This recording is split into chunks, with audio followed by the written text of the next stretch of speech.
The following content contains adult language and humor that is not suitable for viewers under the age of 18. Viewer discretion is strongly advised. I call bullshit.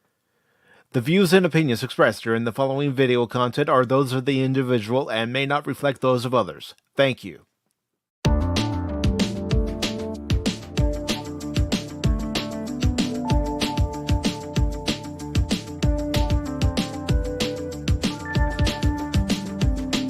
This is Patrick Stewart, and I always watch Pop Talk with Pacific414. Make it so.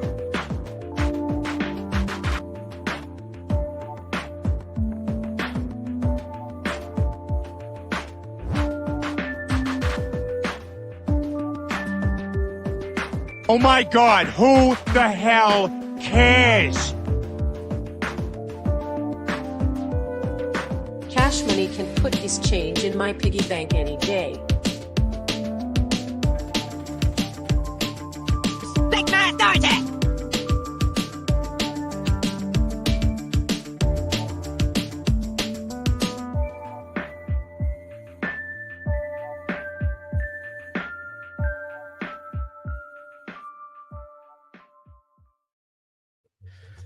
Good morning, good afternoon, good evening, and welcome one and all to this edition of Pacific414 Pop Talk on this Sunday. Along with Baron Orman Tag, Cash Money 007. I am your host, Mike, and this afternoon we have several topics we are going to talk about. One of them I consider a very serious topic, and then another one, it makes you scratch your head and you have to wonder, where exactly is this company headed? But first, before we get into these articles, plus news about the live-action She-Ra series and Henry Cavill supposedly officially joining the MCU, Baron, Cash, how are you guys doing today? Doing pretty good. Go Cash. Yeah, go Cash. I'll let you go first this time. Okay, yeah, I'm doing pretty good. Very good. Wow. How's your weekend been? It's been good. The Dodgers won yesterday, so that was great. They're going to be in a hard-fought series with the Padres, but yeah, the Dodgers are finding a way. Ohtani hit a 3-run homer yesterday, so yeah, it's pretty sweet. I did see that we're at one point the San Diego Padres up in Los Angeles at Dodger Stadium battling against the Los Angeles Dodgers. We're up 3-0 after the top of the first, but then the Dodgers came roaring back, and the final score of that game was Dodgers 7, Padres 5. Yes. Yep. And that was your Pop Talk box score short of the day. That's right. Not really happy about my Bruins though, and my brother isn't happy either.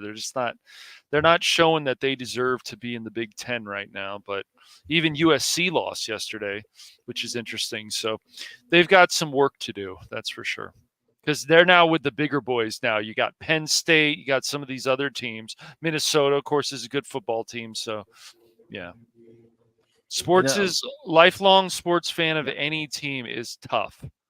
Mike would know that better than anybody, but it doesn't matter what you're a fan of, Duke basketball, whatever. Even when your team is winning, when they're losing or you feel they could have done a lot better that season, even in the playoffs or the tournament or whatever, it's frustrating, but that's how it goes.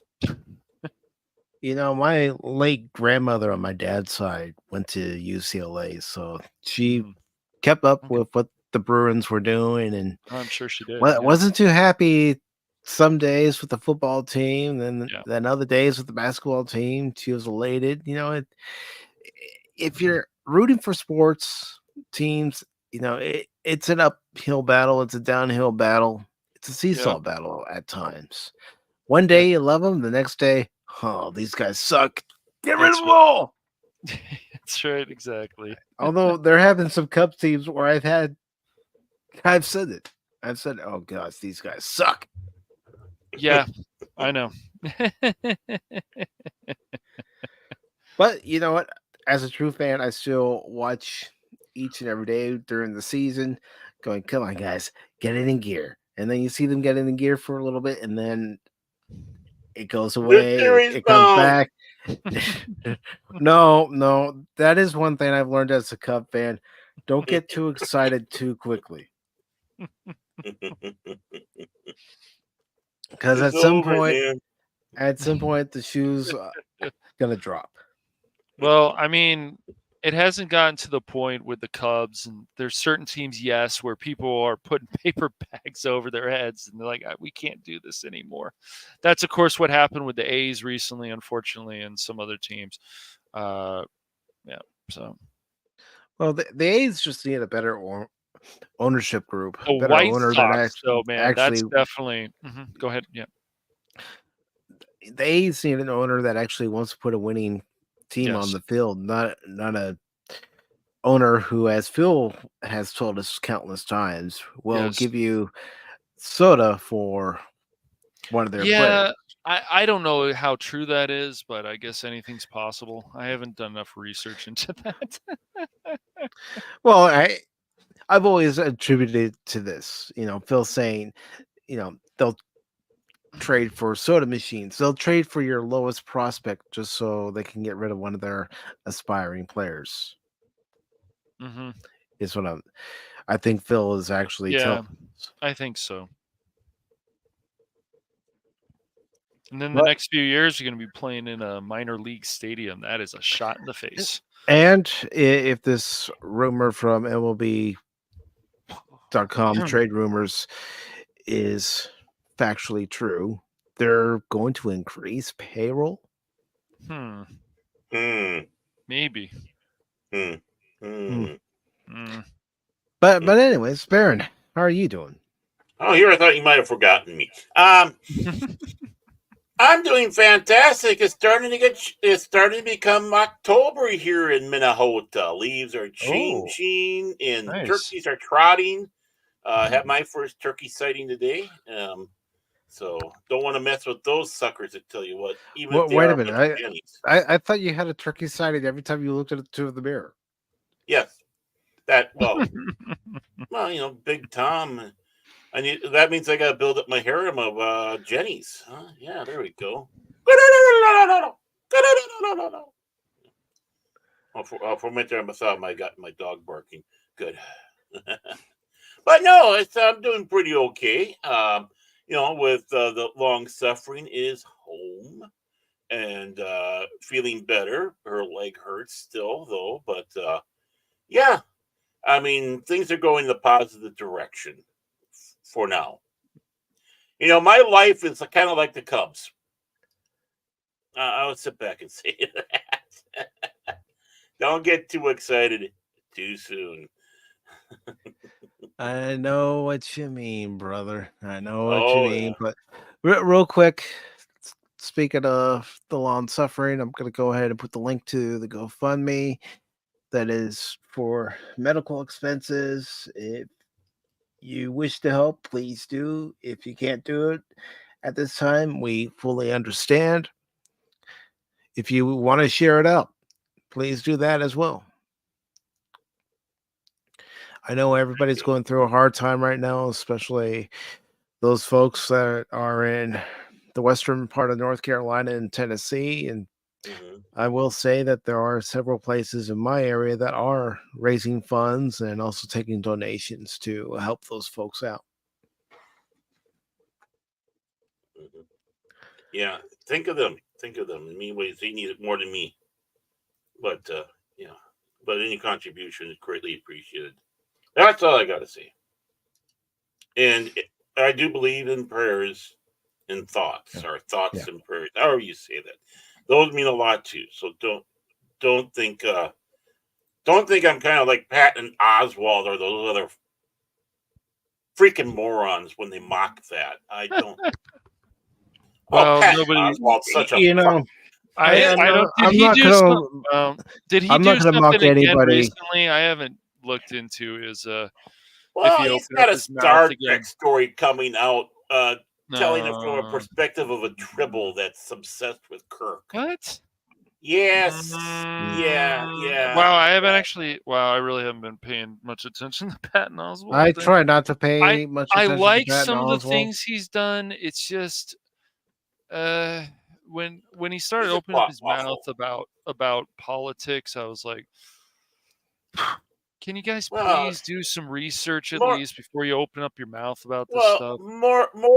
more than just politics. He goes out there and insults people of faith because he's frothing at the mouth atheist. It's fine if you're an atheist. I would love to have you convert over and become a Christian. Don't get me wrong, but you don't be an asshole about it. Yeah. Well, I haven't heard. As I was going to read- say, I'm not going to mock anybody who No, relies on their hell faith no. to get through That's a right. crisis, a hard I time. feel we need more religious values to an extent, at least certain ones in this society in general. I think people would be a lot nicer to each other if we did. Yeah, well, you notice that what Cat should, some of them, because he knows he'd be smiting the heartbeat and where some of the things he does in life. Well, He's sure. cash money. That's hilarious. Yes, right. My money Zeus bin up and there stuff. aiming that Yeah. lightning bolt, going, "That's it, mother, you got it." Yeah.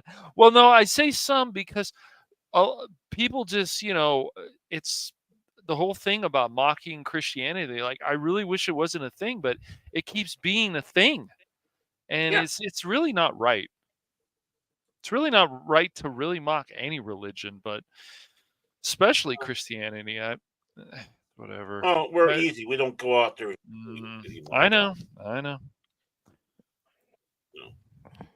But oh yeah, watching the old telly or actually The telly.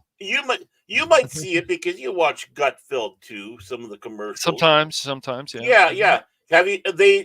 Someone went out there and made Al Bundy's God's shoes. I am not kidding. And it's for really real. Yeah, it's true. Gosh, I haven't thought about that in toes. years, man. I sat down and was watching and I go, okay, I got to see this commercial again. Please let this commercial come on the next roll. And it's like, she made Al Bundy's God shoes. I What haven't the thought hell? about that. I'm gonna have to look into that again. I do kind of remember the God shoes. They were just always coming up with things on that show, man. But remember, it's different time, but still, it's just they pushed all kinds of stuff in there, and they weren't going to hold back on anything. You had fat people making fun of skinny people making fun of fat people, all kinds of stuff. No Man was hilarious. Hilarious stuff. And let me ask you guys this. Yes. Let me ask you guys this. Did you ever watch Unhappily Ever After? Yeah. Yeah, you mean the Pale Imitation? Yeah, I watched it. Yeah, with the puppet and stuff. Yeah. Mm-hmm. Yeah. Yeah. Yeah, the puppet played by Bobcat Goldthwait. Yep. Then he married the gal that was the girl that's on that show. He did. Nikki Cox. Nikki Cox, yeah. Nikki Cox, yeah. Who was on Starzanka. Who was also Star Trek on, Next Generation. Who was also on Vegas, right? Yeah, Vegas. Mm-hmm. That was a good show too. And the things that you watch on that show, they wouldn't right now, which is really unfortunate. So the things that they have Nikki Cox's character Tiffany doing that show, you wouldn't see a character do that now. Nope. You wouldn't see Kelly doing No, you wouldn't see Kelly doing that either. No. Stuff that you see in Anchorman, stuff that you see in Old School, stuff that you even see in Dodgeball. I don't think they would even you've got to just get people to come in there and say, we're just going to bring this comedy back and screw off. That's it. We're going to bring it back, and we don't really care who gets offended and whatever. So, that's it. It's like, if you're offended, this is not your film. This is not your film, so piss off. That's what they say in England. Well, getting into some of the stories that we have for this afternoon, we have we got stories. A few from Bounty in the Comics. Yes, Baron, we always have stories. I got articles. A story for you. Oh, articles. I was going to say, I got a story for you. I'd hate to know where that one's going.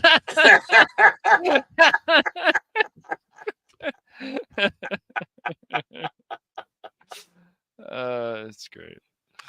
But our first one for this afternoon is from Spencer Bakuli of Bounding the Comics, and it says Spencer!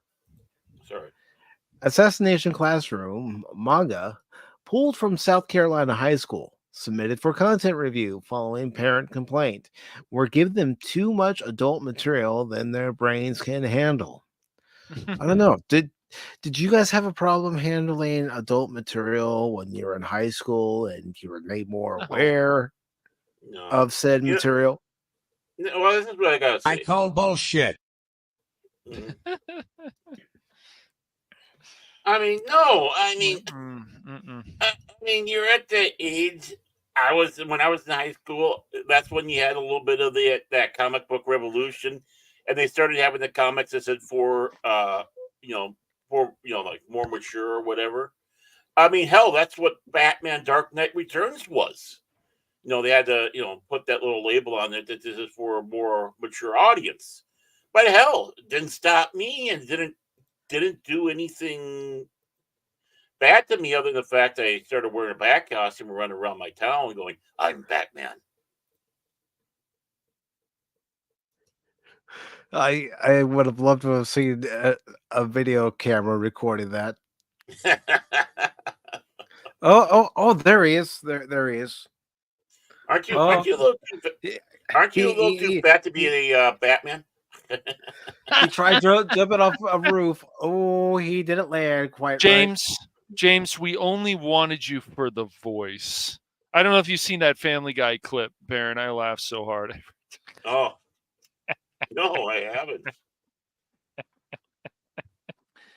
So this article says for the second time in as many years, and I'm going to try to get this name right. You see, Matsui's Assassination Classroom has come under fire from American parents. American parents. Okay, so it says it runs in. Oh, gosh, I'm going to try, folks. I'm going to try. Good luck. We're all counting on you. Shueisha's weekly show and jump lasting from July 2012 to March 2016. Matsui's best-selling manga follows the students of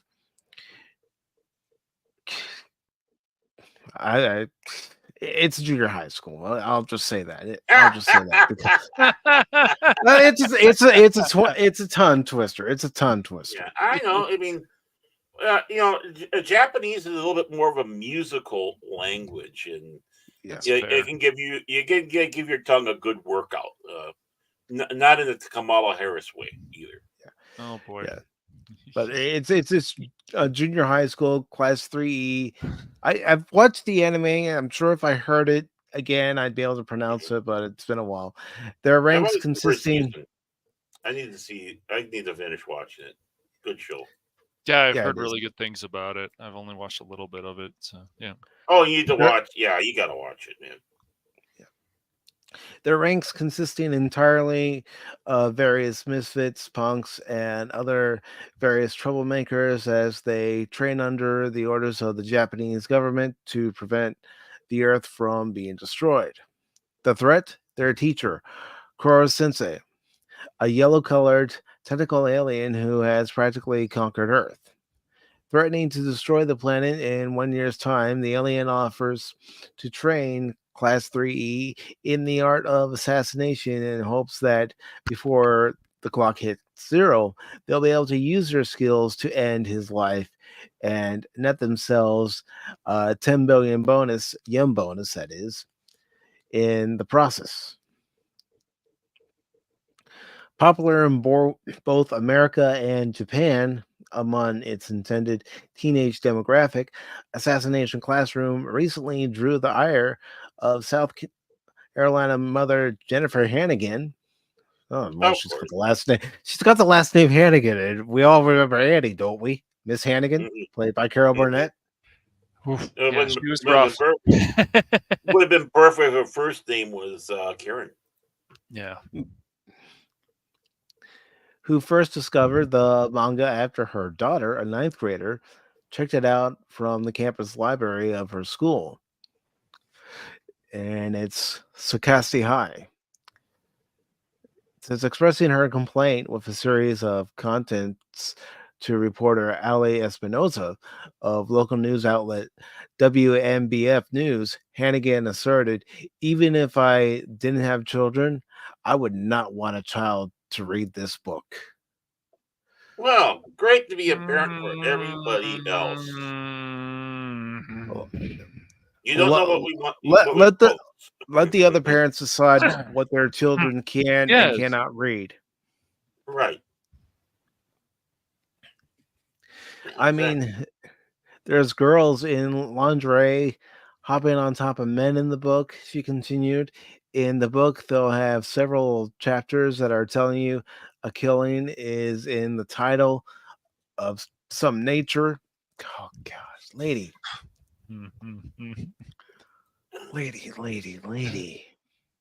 I think lady's a little too strong to say about this woman. I you know, Baron, this is what I'm trying to do. I'm trying not to go off the handle. I'm trying to do this, Baron. I Just know. just to let you and everyone else know. I'm just Take it easy, man. I'm perfectly calm, dude. Calmer than you are. You just take it easy. Calmer than you are. Calmer than love you are. that. Calmer than you are. I can tell you're about to lose. That you're really not you're not in yet. there. I'm practicing my Vulcan meditation techniques. This anytime Oh, you go back to D&D, you go back to other things. Anytime these kind of things, this was not appropriate. Yet then there's other books that are in libraries of elementary schools that actually aren't appropriate and shouldn't be there. It's just This is how you do a proper blowjob on the man, boys. Oh boy. Here it is, Well, Sunday, and well, Baron's like, Well, Sunday? Okay, whatever. well, no, I mean, honestly, they got them in the libraries for young kids. They do. Yeah. And I don't know if some of them, I'm sure some of them have been removed, but it's just, I have to say, if you had kids and stuff, I don't think you would want your kids reading that stuff in the library, but we're worried about things like this. Whatever. My It goes God, on- I've seen superheroines with Yes. left on. I mean, for crying Yes. out, more boobage and all that. You could turn on the TV and see women wearing scantily clad clothes, or even guys in shows Yeah, with very little on. that's right. Well, even the commercials now. You got commercials for condoms. You got commercials about shaving your pubes, men and women. Yeah, It's not a joke. Yeah. It's true. No. I don't know. They're out Yeah, there. exactly. I've seen them. Yeah, it's What a world! What a world! Hannigan added, there's also several pages where there's handguns, rifles, knives, and potions, and it talks about killing in the pages. It's just the whole thing. Potions? Okay. Yeah, yes, potions. Oh my! Oh my!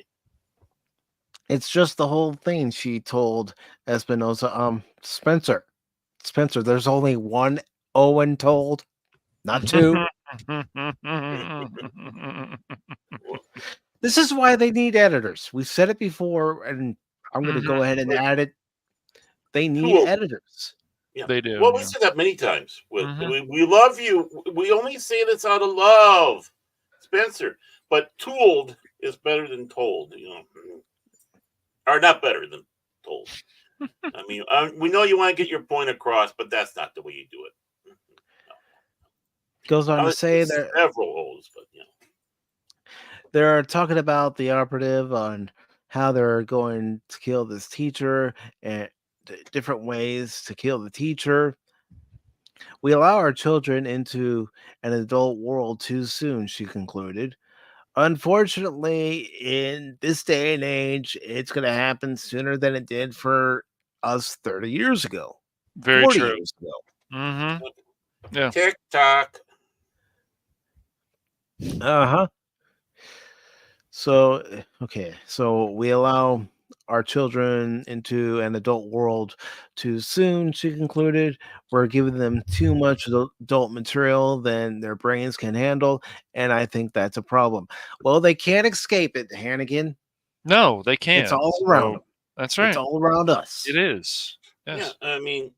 you tell me that the Japanese kids, which is this, can handle it, and we can't. Right. Exactly. That's what it Come on. would seem that she's saying. I mean, if the Japanese culture can handle it and it doesn't bother them, why can't we? Why are we censoring our kids from the adult world? It's like, no, you need to be aware of things that are happening in the real world. Maybe Mhm. not situations like are depicted in the anime or in the manga, but you have to be aware of what's going on in the world around you. Well, again, Assassination Classroom is many things, including satire and commentary on life. Yes. Right. Of course. It's not Yeah, surprising. uh, Yeah. right. I mean, if you really get into it, and yeah, you think it goes one way, then it goes another way, and it's like, whoa, I didn't know you were going to go there. We did. Okay, so you know, yeah, the school has the option not to have, and I hold my thing. It's not censorship like they want to tell us when it comes to this. A school doesn't have to carry this. There's other sources. But are you going to go down to your public library and now demand that they don't have it? Because then now you are taking it out of those who are like us, supposedly mature, which again can be That's questioned. debatable. That's debatable. Exactly. Yeah, exactly. It's debatable, but um, are you going to take it away from everybody? This is again, and when it comes around to again, the library has that option as well. You can still get it on Amazon. You can still get it other places, as long as the government doesn't come in and decide to do a book burning. And that's the thing about uh, Yeah. the free speech. Having that First Amendment, which, by the way, a certain political party has made it known feel as a threat to not only us but the rest of the world. Mhm. I wish I could say I was being sarcastic, snooty, snarky, or whatever. It is true, and you just have to hear a certain man who ran for president one time out there shooting his mouth off. Yeah. Well, you That, know that what this reminds me of a little bit? mm, The parents groups that got up in arms about the WWE programming in the late 90s, early 2000s. yeah. Well, the ones that complain about Dungeons and Dragons. Thank you. By the way, thank you, 60 Minutes. Fuck you, 60 Minutes. And while we're at it, fuck you, Mark Hamill. I knew it. Yeah. I knew it was coming. Hey, it, it's just like, it's like what you were saying before, man. Take it easy, man. I'm perfectly calm, dude. Calmer than you are. You just take it easy. Calmer than you are. Calmer Yeah, than you calmer are. than you guys. Yeah, calmer than you are. Huh? Really? It says, as of writing, the Horry County School District has confirmed that in response to Hannigan's complaint, yes, the squeaky wheel is getting the oil. All copies of Assassination Classroom have been, per WMBF, temporarily removed pending a review of its contents by district officials. Notably, WMBF's report did not specify if the series had been removed from all school libraries within the Horry County District or just the one belonging to Sokatse High. So let's see. Well, It goes on to good say thing. here, as noted above, this is not the first time Matsui's manga has found itself in the crosshairs of American parents. In 2019, a concerned mother of a student at Markham Intermediate School in Staten Island, New York, complained about the series' references to classroom violence, which in turn resulted in the manga being pulled from the library's shelves. My biggest thing is it should have never been in that library, and I would love to know how it got there and who thought it was a good idea to do that. Eh, The mother who wished to remain anonymous explained Anonymous. to Slive.com. I've never even Anonymous. heard of Slive.com. Mm-mm. I don't even heard that one either. Mm. It's probably another AI site. Who knows? Yeah, I've never heard of that either. It says Flash. then in April 2023, conservative activist group Citizens Defending Freedom challenged the inclusion of the series in school libraries due to what they described as its violent and sexually explicit content.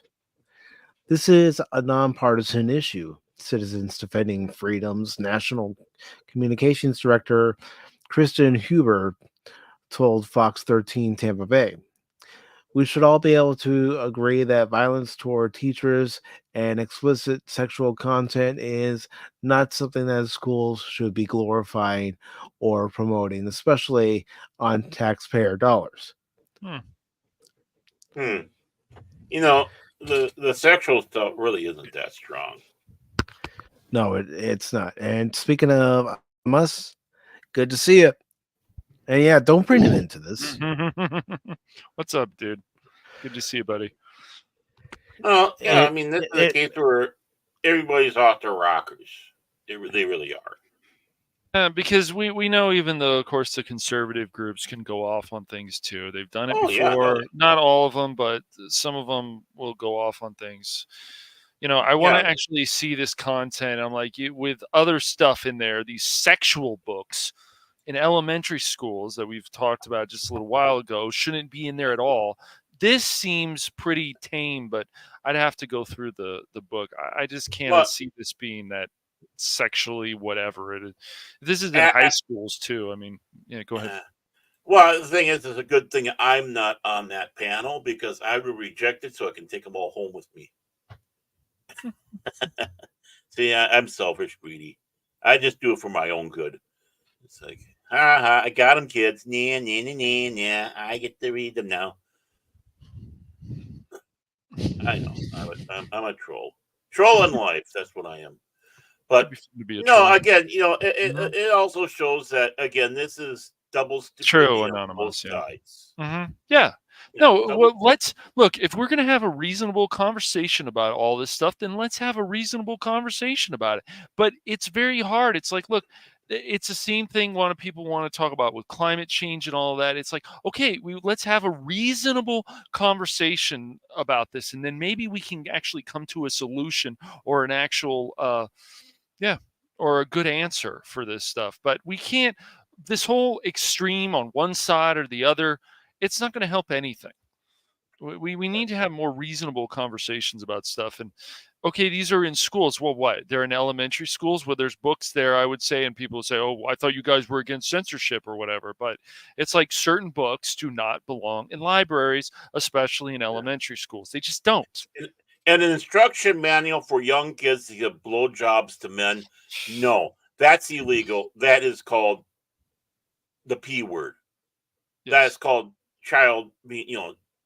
That stuff is illegal. Right. Illegal. Right. That's where you do, and that's the difference between it. Assassination Classroom has nothing in it to make it illegal. It's a silly, and when it starts off, it's a silly little thing. It gets darker because you start finding out secrets in there, but still, there's a reason why he's doing this, and you just got to sit back and figure it out. And, unfortunately, Baron, there are people who will not want to sit back and figure it out and find out why something like this manga or even its anime counterpart are so popular. Right. Mm-hmm. Well, right. They see something in it that they don't agree with, and they have to make sure that everyone else doesn't agree with it either. Yeah. Well, Look, yeah, if I mean, there's they really can take a bad look at a couple stuff, pages and go, right? And what are these? Where are they finding these in the library? Are we finding these in elementary school, junior high? I mean, I'm sure junior high kids. This article specifically mentions this high school in The high South school. Carolina. Okay, well, right. high So school is yeah, a high school. this is Come the high on, school really? age. Do you know what things go on in high school still? I mean, in elementary, yeah, I can see where you sit back and go, I Yeah, don't that really might be a think little this bit should too be in there. much. Yeah, Yeah, exactly. but Even junior high, I could understand, but yeah, But this is high don't school. Yeah, yeah. I mean, if this was in let me just elementary double school, check. okay, Maybe it was a yeah, junior yeah, high. maybe it Let me was. go Okay, back through But and read it. the thing is you don't go full Karen either. That doesn't help. no, And that this never woman's helps going anything. again Right, full Karen. It's exactly. like full Yes. middle Karen. Yeah. The female fun limitation factor squad is out there. I mean, that's all people are going to sit back and start thinking. But again, I am, like I said, if they decide to take it out, again, that is their right. Yes. Right? It's their It right. is. I It is. won't agree with it. Right. But Yeah, it's I their right to will, do it. I will stand by that because I think it's stupid, but it's not being banned everywhere. It's not like a prohibition. It's not like a book burning. So, yeah, I mean, call me conflicted. No, I'm not. I mean, I still hold. I mean, you sit back and think I'd go out there with a pitchfork and and torches and say, "Let's get them, boys." No, I'd sit back and say, just keep a level head and not be reactionary. And that's the Yeah, problem. it People can be are in hard. reactionary mode. Yeah, it can be hard to be. It doesn't matter what topics you're talking about. When people are telling other people blatant lies about stuff, then it's like, Right. Right. It's like, don't be knee jerk. Just don't no. be knee jerk.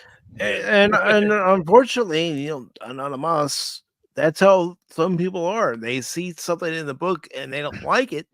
They want the book pulled and they want the book burned. Yeah, they Right. do. They do. Right. It's And I'm that's what they sure, want. Yeah. and I'm sure this Karen would love to burn it. Yeah, it's a high school in this case. Yeah, a high school. Back. For crying out loud. It's a freaking high school. It's a high school. Yeah. Well, apparently this parent doesn't care. She doesn't feel that her child should be subjected to this material, and she wants to speak on the behalf of every other parent and child because she feels they should be subjected to this material. But again, like I said earlier, I think that's a choice left up to each and every individual parent. Right. Then if you really want to put your daughter into the gulag of the household and not have them take a look and get thoughts and ideas going, to be able to think, to be critical thinking, to be able to see viewpoints from from other areas, from a medium like this. Whether you agree or not, but you got to know, if you don't agree with it, you got to know where they're coming from, right? Right. Mhm. Or you're just a freaking Yes. idiot. But the thing is your daughter's in high school. This is when you start letting go of the leash, you might say, where you kept them close, but every year you got to give them more freedom, give them more freedom, give them more freedom. If you over coddle them, it is horrible. I mean, my God, what would happen if you lived 200 years ago? What would your attitude be? You're typically trying to survive, and you're trying to survive sometimes in very nasty ways. And unfortunately, there are parents who will hover over their kids, want to Right. know everything they're doing, everything they're watching, everything they're reading. Right. And that causes some kids to rebel. Right. It's very true. I mean, my kids were just pissed off at us just for, hey, how was your day today? The simple, normal conversation, not digging into it. It's just like, how was your day? Yeah, it's okay, blah, blah. Okay, no problem. We just wanted to know how your day was. That's all. Nothing more. So even, so if you got that coming out for attitudes, like, yeah, there, You push too hard, I it's going to I wa- be more rebellion. I wasn't a perfect angel. My parents, there are times where I said, I'm just having a bad day. Leave me alone. Yeah. You get that way as a teenager. And yeah, Well, sometimes yeah, my dad and I would get into arguments because of it. right.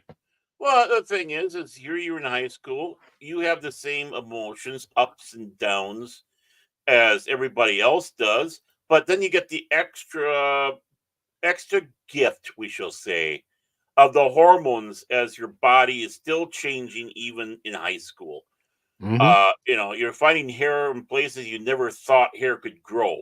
Um, you know, You're taking an interest in the opposite sex. yeah, you're taking great interest in the opposite sex, right? So yeah, it's frustrating. You're being shoved into a world of becoming more of an adult, but while you're at it, you got some of the other things pressing on you. And this comic for a high schooler is not going to cause Columbine 2.0. This comic is not going to lead girls to want to date uh, big orange-headed tentacle monsters. Uh, you know, there is a purpose, and that's the question: why? Why is he doing this?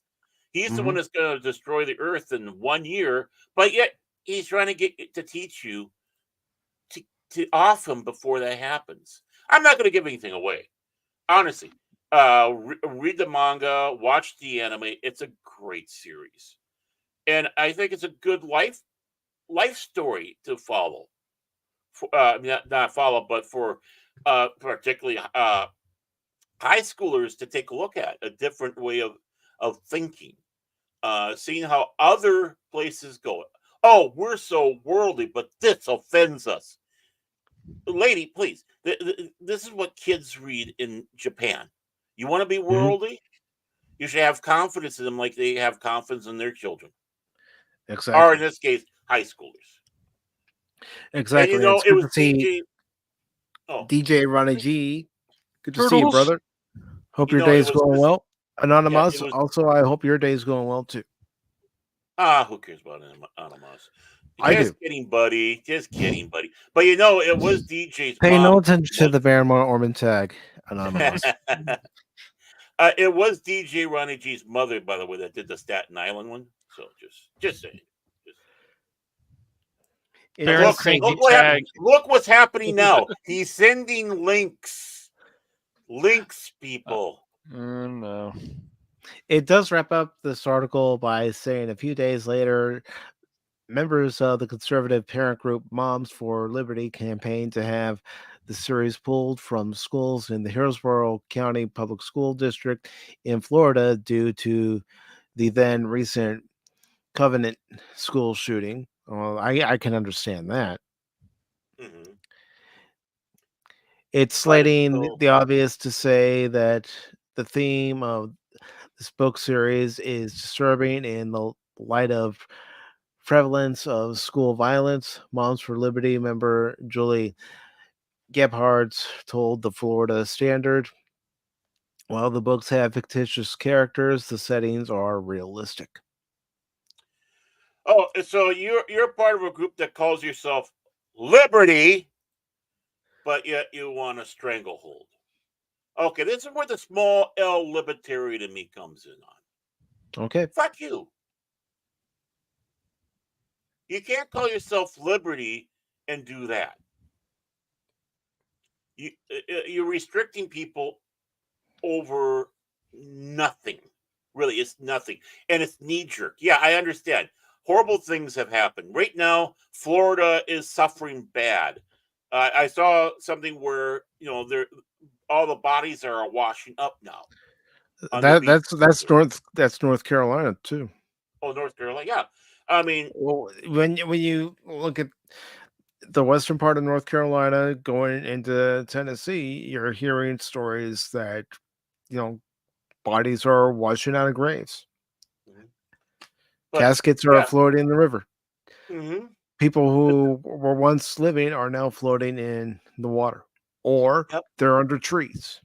hmm And you're seeing so much of this, and I know somebody out there is going to say, "Mike, that's fake news." No, Honestly, I I don't know how to discern from factual news to fake news anymore. And when you see more and more stories like that being reported over what actually is being reported, you have to question. always question. Never just take things blindly. No. That No, means you have always to question. do work on your Please. part. Exactly. Yeah, no. Even as we said last week, reading articles from any of these sites found in the comics or Cosmic Book News, comicbook.com, whomever, we still have to question what we're reading. Well, was it last week or was it Wednesday we're talking about that, about AI and the articles? We talked about it last Sunday. Yes. Yeah, last Sunday, so a week ago. Sometimes these shows go by, but yeah, I mean, how is like these articles look like they're, the gobbledygook shouldn't be in there. It's just, this is AI. It has to be, especially for the crap that the story was.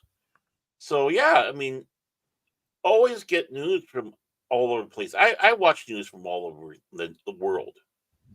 I mean, I'm not just happy with trying to find local or national news as much as I don't trust them. I really don't. MSNBC, right. CNBC, yeah, right. They have some CNN? good stuff on CNBC, but it's rare. Well, there's some. I mean, there's some good things on MSNBC. There's even some stuff too. on PBS NewsHour, but it's usually like the last 5 minutes, the last 10 minutes is the art stuff. You find some interesting thing. There's some good art stuff even on BBC America, but other stuff. I just want to know, why is Bruce Springsteen's rambling endorsement of Kamala Harris, why is that even a fucking news story? We all know which way he goes.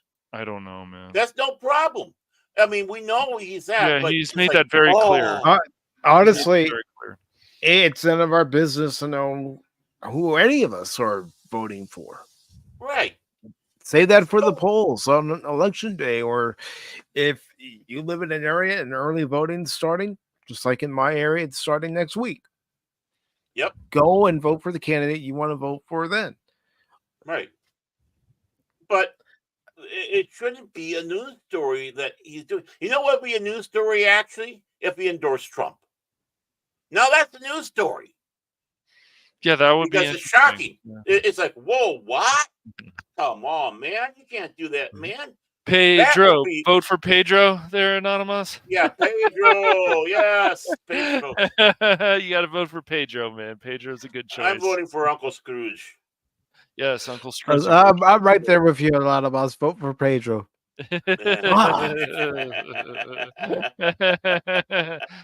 Oh, man, yeah. But I mean, when those are top news stories or they get so much attention, it's like, we're not stupid. We know. So bugger off.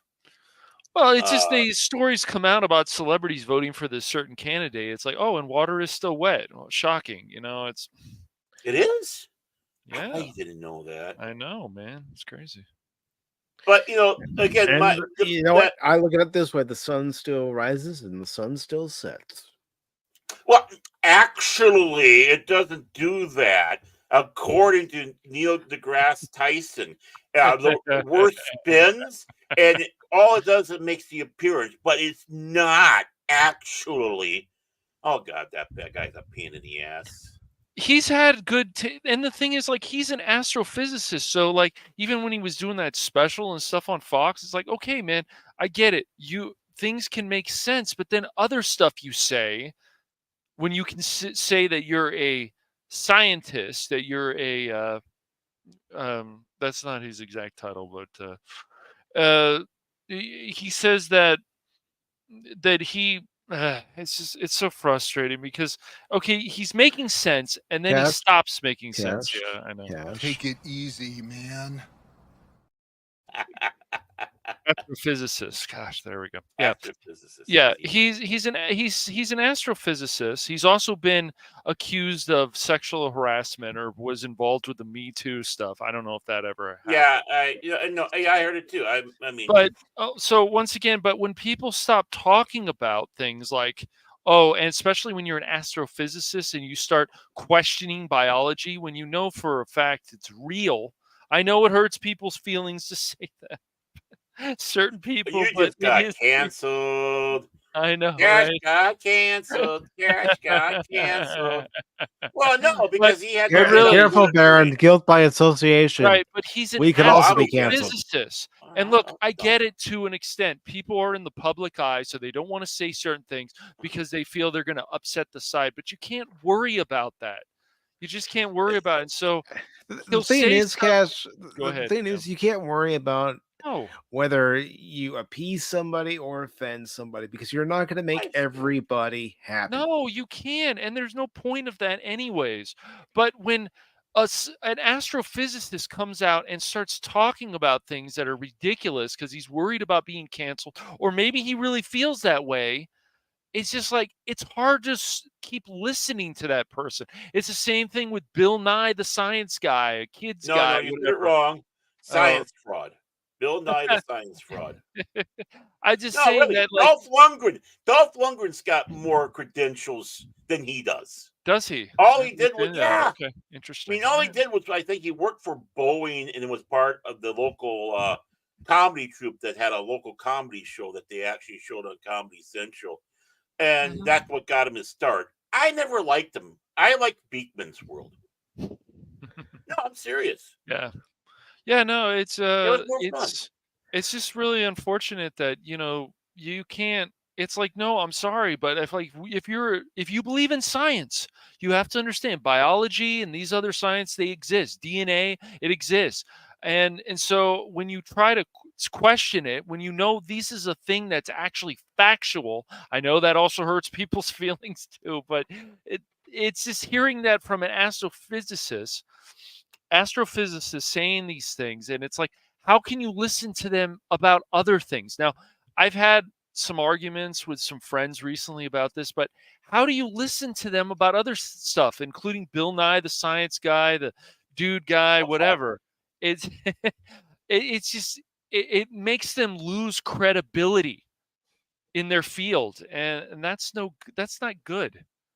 Well, whenever you get someone who's in the science field comes forward and says the science is settled, you know the guy is full of bullshit. Mhm. The I science is I never was gonna settled. say a light bulb should be going off as soon as you hear that. Yeah. Right. Because, I mean, And not your typical light bulb, a red light bulb. Yeah. Wait a minute. yeah. Well, that's why it also Well, bothers me also, guys, with like presidents, and this goes along the same lines, when they say, "Oh, who cares about space travel? Who cares?" It's like we should care. Like we yeah. gosh. Right. We I should mean, care about space travel and helping NASA. And even if people like Elon and other people blasting rockets and the rockets had to go and right. save some astronauts, or they're going to soon. I guess it's still a few months away, but Yeah.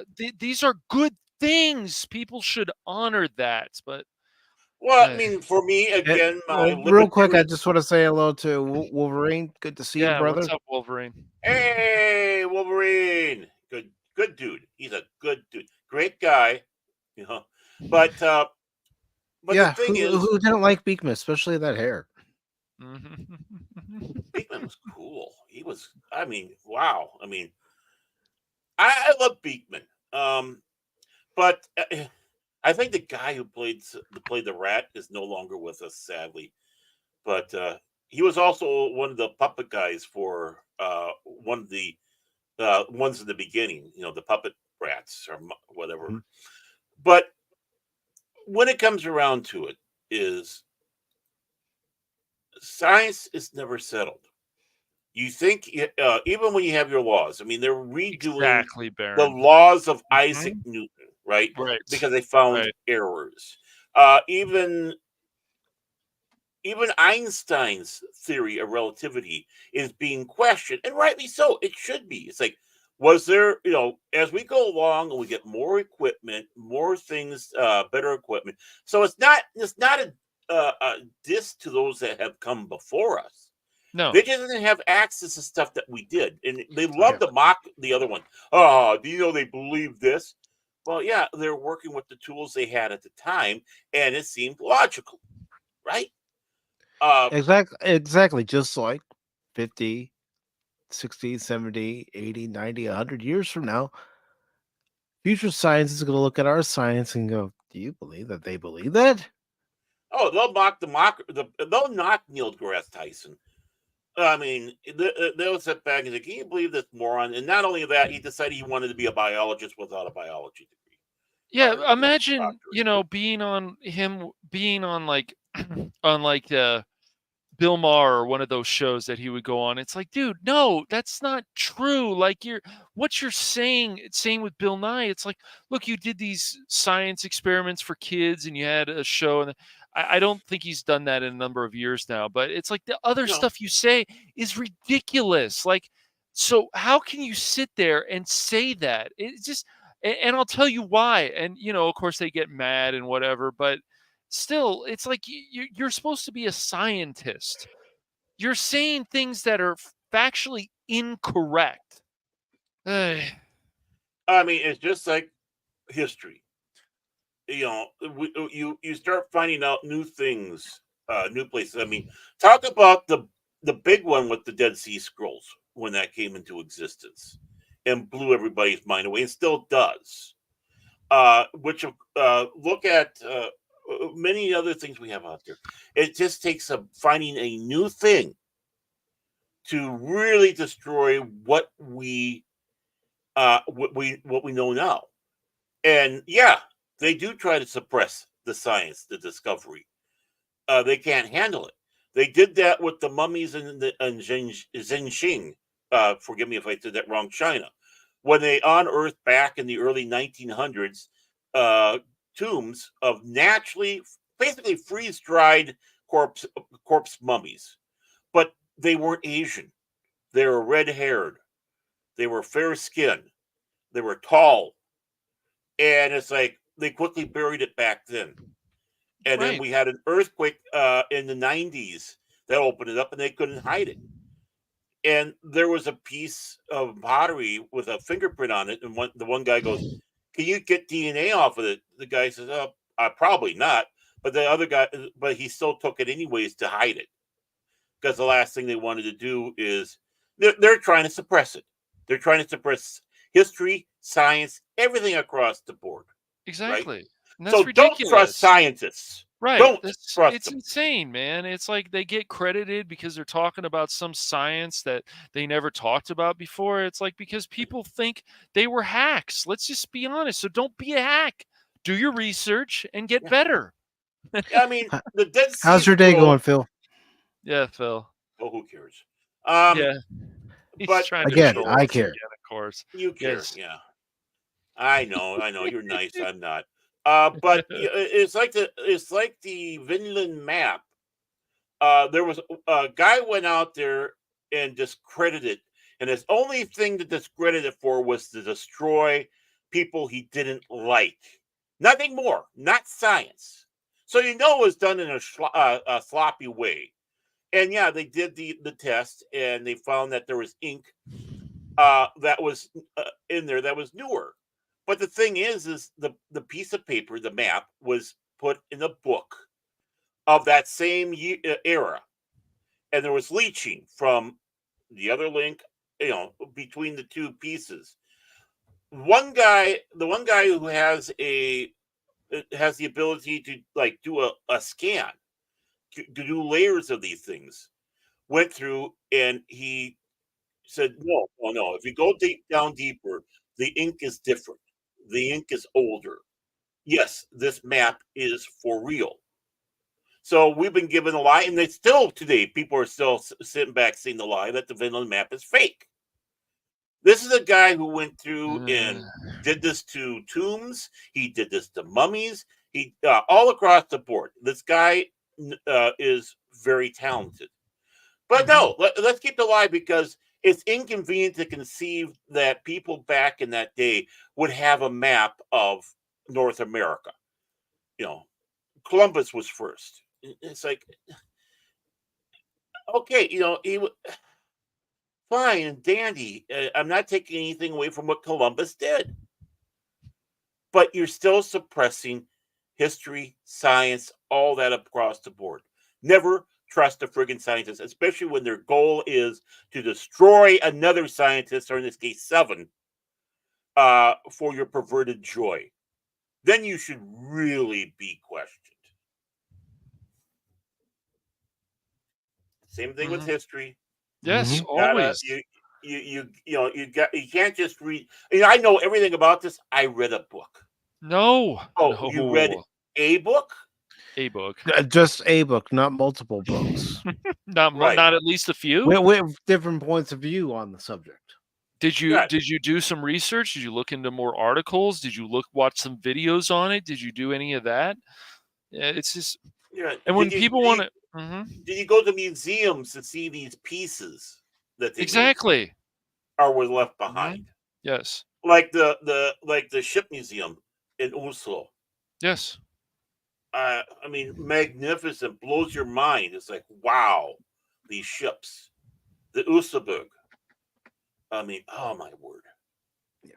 I was there 3 times. Every time I went to Norway, I made sure I made a journey to the ship museum. Because Very it's just nice. in awe. It's just in awe. What artwork, what crafting. I was going to say, anytime you get to go into a museum and you get to see, one of the older ships, and you get to look at the craftsmanship that was put into an older ship, you have to marvel at it because they didn't have the tools that we have now. Yet they still managed to create a magnificent piece. Mm-hmm. Yeah. It just exactly. It puts me in awe. That's as it should put anybody in awe, right? They are. I mean, Otzi, the Iceman that they found up in Switzerland, he changed everything because he had items on him that shouldn't have existed when he lived. It pushed the Copper Age back. Mm-hmm. And now it's like, okay, what do we do? Plus, interesting thing too, the tattoos that he had on him were virtually perfect acupuncture points. Or if someone was doing acupuncture, they were perfect for that. Where those were. So were they doing that back in the day? We know he was murdered. They said, he was murdered. They could even figure that out. Mm-hmm. But other thing, the finding of that man just absolutely destroyed a lot of concepts. And they're scared of that because they think they're going to be proved wrong. So, oh my God, people are going to think less of us. So we got to push the narrative. No. Pushing the narrative will make us look down on you. I don't care how many letters you have after your name. You're a fraud. Yep. So moving on to our next, not one, but 2 stories, since these next 2 stories are related to one another. They're also written by Spencer Bacouli, and I'll go ahead and let you know this first one, and then I'll let you know the second one, and we'll get into it. But Assassin's Creed Shadows dev team reportedly using delay to address many of the historical and cultural problems said to have been caused by historians being brought on to the project much later than usual. And then the story we'll talk about after that one is Ubisoft continues to implode as founding Guillemot brothers reportedly teaming with Chinese Tencent to take Assassin's Creed Shadow developer private. What the hell you say? So why I say that those 2 stories are related to one another. They need to work on their format again. Their old format was so much better. It was Found in the comics or Yes, Ubisoft? found Okay. in the comics. Yeah. And both these articles come from Spencer the Kool-Aid. This one in particular was posted on the 2nd. The other one was posted on the 5th.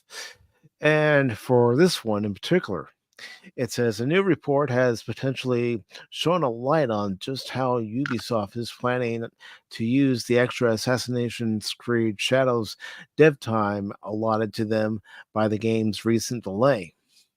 As previously reported on September 25th, series executive producer Mark Alexis Cole announced that in light of the deluge of criticism being levied toward both the title's narrative and mechanical direction, as well as the failure of their recent Star Wars Outlaws, the currently going through its studio had decided to delay the release of Assassin's Creed Shadows by nearly 3 months.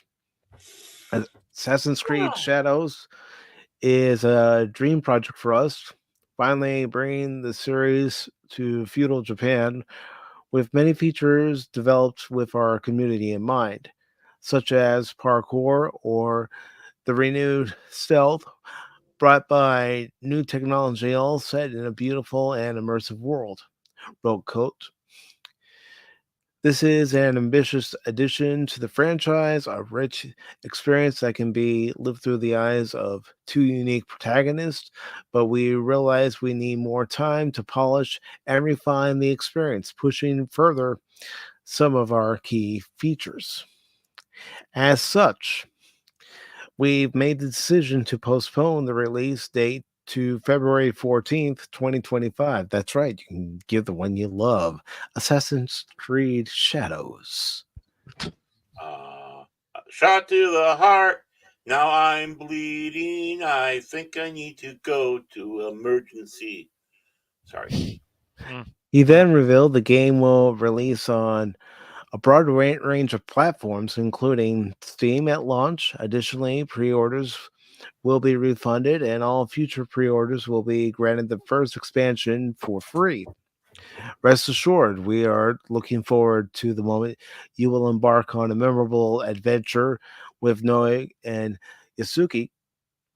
Until then, we thank you for your ongoing support. In a separate statement released that same day, Ubisoft leadership further informed investors that while the game is feature complete, the learnings from the Star Wars Outlaws release led us to provide additional time to further polish the title.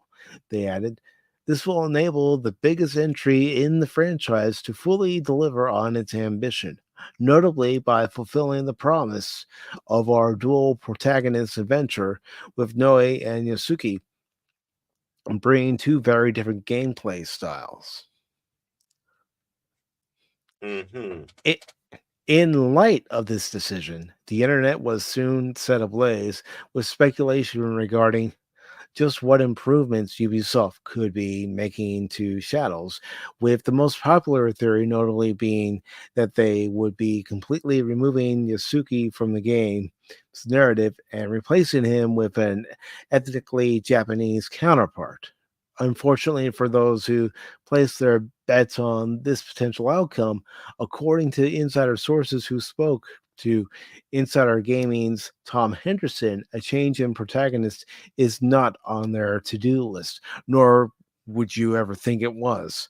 I know there are those with a small glimmer of hope, but no, they wouldn't do that. They've already put enough investment into this character. They're going to push through with said character. I don't have any inside. I don't have any inside sources. That's what my gut instinct tells me.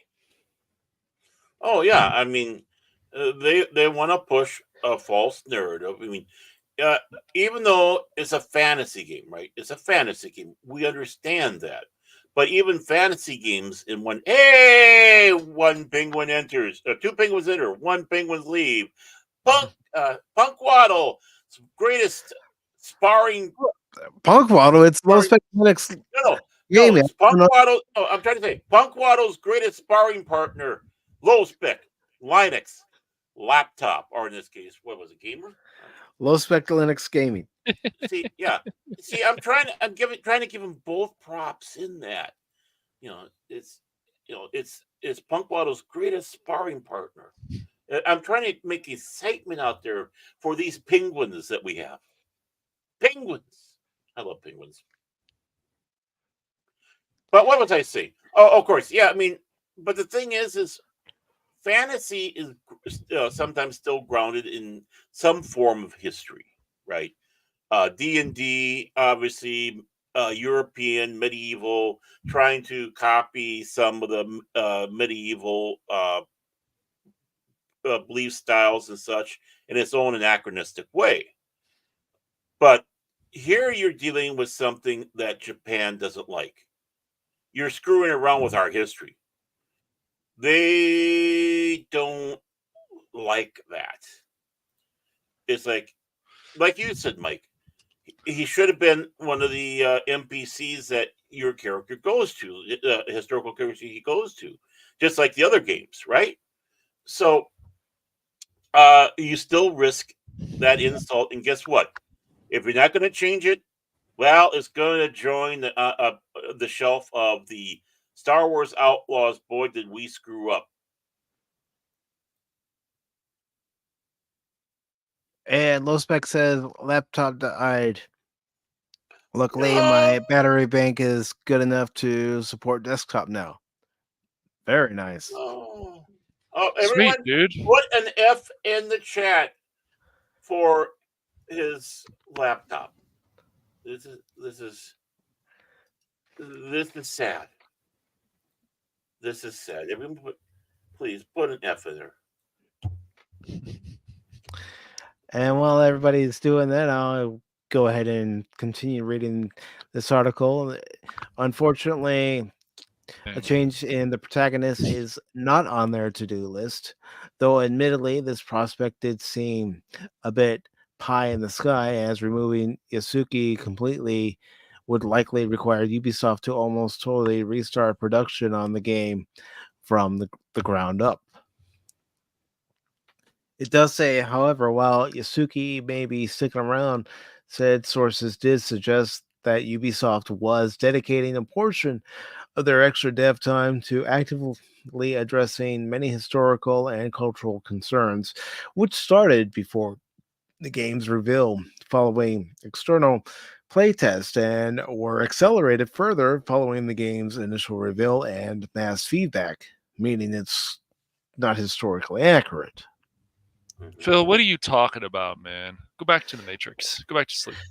This includes changing some of Yusuke's story and how he's portrayed in the game, fixing architectural details, and ensuring that the game is historically grounded while fitting into the Assassin's Creed universe, wrote Henderson.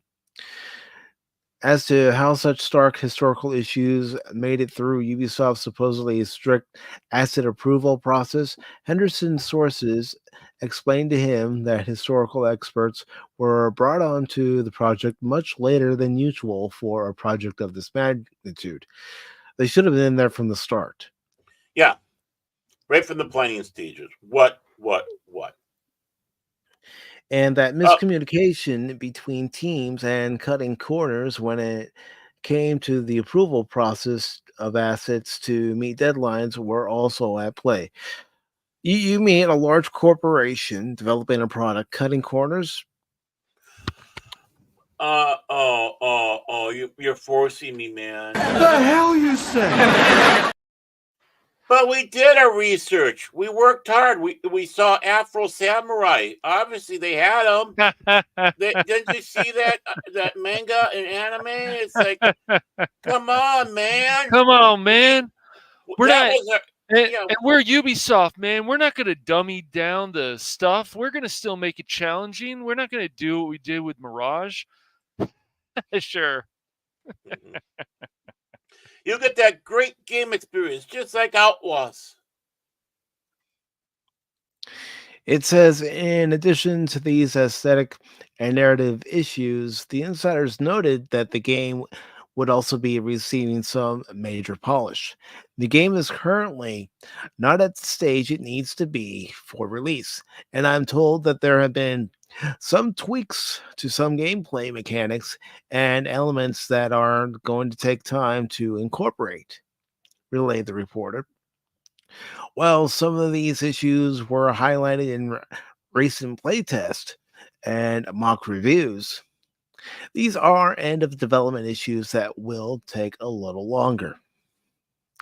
It wraps up by saying, ultimately, the results of these changes and whether or not they'll have any positive effect on the game's sales prospects will be confirmed when Assassin's Creed Shadows officially releases on its new date of February 14th, 2024. But we're not done with the Ubisoft news just yet. Before we go, Now comes the part where we throw our heads back and laugh. Ready? Ready! As I said, this article relates to the previous article. So we'll continue from there. And let's see. Wolverine is saying Samurai George Floyd. Wow. Samurai George wow. Oh, ow. Ouch, Samurai man. George Floyd. Oof. Oof. Wow. Ooh, yeah. Brutal Wolverine. Just brutal. Oh, Now I need that clip of Peter going, ah. yeah. Ah. He went there, not me. He went there. He threw in the fastball. Okay, so he's Wolverine. Well, you just got to tell it like it is sometimes. Yeah. This article is also by Spencer Bakuli. Ubisoft continues to implode as founding Guillemot brothers reportedly teaming with Chinese Tencent to take Assassin's Creed Shadow developer private. Wonder why? Could it be Satan? You know what it is. That's right. I said, I ain't giving you no tree fitty, you goddamn Loch Ness monster. Get your own goddamn money. I gave him $1. It says, amidst their ongoing plummet into financial and reputational ruin, well, they brought it upon themselves. Like Obi-Wan said to Anakin, you have done this to yourself. You have done that to yourself. Ubisoft's founders. No, you're ignorant. The Guillemot we need to get that one brothers. back. We need to get that one back on. The Guillemot brothers are reportedly teaming up with Chinese multimedia conglomerate Tencent to buy out the embattled Assassin's Creed Shadows developer and take it private. So they're running to China now for safety. I'm sure North Korea is going to be very happy to get the work. I'm not kidding. That's what China does. I know you're not. Word of this supposed development was first raised on October 4th, courtesy of Bloomberg's Vinci Chan, Dong Kao, and Benoit Berthelot. At least close enough. Per information allegedly provided to them by people familiar with the matter. Oh, you never want to hear that. In light of Ubisoft's losing of more than half its market value across the past year, Tencent and Guillemot Brothers Ltd, a limited corporation unsurprisingly owned by the eponymous siblings, have been speaking with advisors to help explore ways to stabilize Ubisoft and bolster its value. One of the possibilities being discussed would involve teaming up to take the company private. The trio added, before clarifying that this move was not yet a done deal, as Tencent and the Guillemot family are also considering other alternatives. Such a partnership would not be unprecedented nor unsurprising, as not only does Tencent already own a little under 10% of Ubisoft's total stock, but they also own 49.9% of Guillemot Brothers Ltd.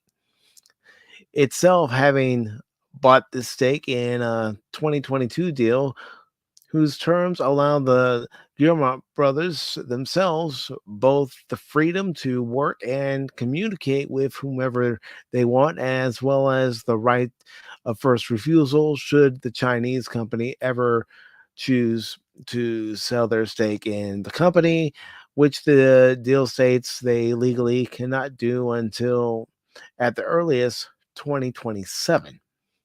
Notably, the Guillemot brothers' consideration of taking Ubisoft private comes amidst a long string of PR and financial misses for their video game studio, including current CEO Yves Guillemot's touting of Skulls and Bones as a quadruple A title, despite the fact that its 11-year development time couldn't stop it from releasing as a lackluster mess. The immensely disappointing critical and commercial performance of Star Wars Outlaws, and of course, the entire situation surrounding the upcoming Assassin's Creed Shadows. To this end, it also comes after these disasters, as well as many more, including their recent addition to microtransactions and overall stagnation, as the studio prompted one of Ubisoft's minority investors, AJ Investments and Partners, to call for the company to be taken private. Very interesting. Mhm. Stupid. We believe that Ubisoft at current valuation is deeply undervalued and should be worth between 40 to 45 euro per share, said AJ Investments founder uh, Shiraj Kubra. I'm trying, folks. I'm trying. Whose firm holds less than 1% stake in the company. In his plea, the main reason why the valuation is so low compared to the peers is that Ubisoft at current state is mismanaged and shareholders are hostages of Guillemot family members and Tencent who take advantage of them. Management is focused on pleasing investors with beating quarterly results and not focusing on long-term strategy to provide exceptional experience for gamers. Well, since when has a company ever thought of the customer first? They Some, used but to. not as many. Yeah, No, they they've used to. gone. I know they used to, but I'm saying since when? Especially in present Uh, day. there's been a few that seem to care Yeah. about people's feedback, but I Well, know you know that what? it's. Go ahead. It's the small developers, the people who do police simulator, contraband police. I mean, these ones that are from Europe that are independents. They care. Yep. I mean, I would say Hogwarts certainly was appealing to a lot of the fan base, but then Warner Brothers Games starts doing some other stupid things. So it's like, Mhm. make up your mind. People should always do these games to appeal to the fan base. Right. The reason, of course, Assassin's Creed is a big deal and Star Wars is because it's just the directions people are going. And then when the media starts attacking people, and then it just turns into this whole drama. But No, Ubisoft used to do some great work, and I don't know with the people they have now. I don't know if they care about that anymore. probably Hopefully, not. but somebody's got to go in there and say, look, if they're really thinking about taking their company private now, if that's what there's definitely a lot of problems, and maybe they just got to get some better people out there and say, look, we're going to fix these things, we're going to do this. But they probably didn't expect all the backlash of this new Assassin's Creed game. Oh, we can do whatever the hell we want. And hold on here a minute, guys. Well, yeah. Yeah. I mean, Hmm. uh, like I said, obviously they forgot that they take this stuff serious over They do. there, and they view this as a great insult. It is. Americans do too. It's an insult to take any culture out there and butcher it. That's an Right. Any insult. culture. It I just don't care. is. Yeah, I don't care Yes. with my culture, their culture, Martian culture. I don't give a frig. You That's right. just don't go out there and No. you butcher it like that. No, And you make a game based on another culture, you give that culture all the respect it deserves. but they're a check marking. They're doing the check marks. Do we hit all the check marks that we need to do today? This is what happens when you allow these companies to gobble up all the other ones. And that's when it quit happening here. Oh, they're buying out this one. Now they're buying out that one. We're buying out Activision. We're buying out, what used to be an independent or, its own entity is now part of this mass conglomerate, and they're run by sycophants. Not They for are. the fans, They but are. they're out there to appease anything but us fans. Shareholders, stuff like that. I mean, the shareholders should be fully understand and many do. They understand that sometimes it takes a little start. They'll sit back and wait patiently. But if you're spinning your wheels, then they start saying you need to do something. How many times have we heard that stockholders have been coming forward saying we want you to improve this, but yet they still don't get listened to? No. So it's really hard to, you got those pinhead stockholders. Sure, you got them. But that's why, like I said, games like Contraband Police, Police Simulator, all these others are great games, and they're done independently. And this is the group of people we should be going out there and try to help support. Because they have that desire, they have that fire, that gumption that ours have left, because ours are just check marks. What do they fit all the check marks? I don't care if it's a Japanese game. We got to make sure we put this and that in there that has nothing to do with Japanese culture or twist the history. So yeah, it's disgusting. It's absolutely disgusting. It is, and continuing on with the article, our company has extensive knowledge about the gaming industry, and we're long-term shareholder in Activision Blizzard, and we started our Ubisoft position a couple weeks ago. And I'm not saying it like this. This is how it is in the article, folks.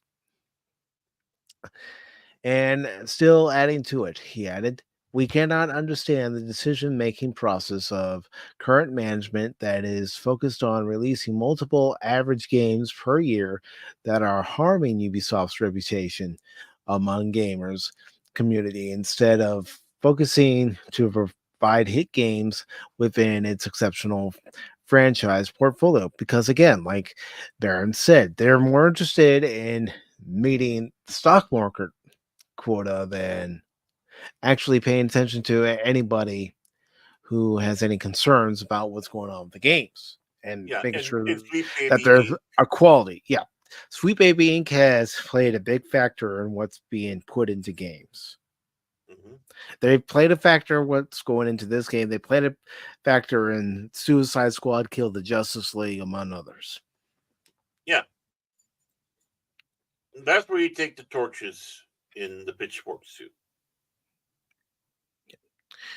And it says, while news of Ubisoft's being taken private may come as a welcome news to many players who are tired of their recent antics, one industry insider has suggested that sadly it may also come with a very real personal cost.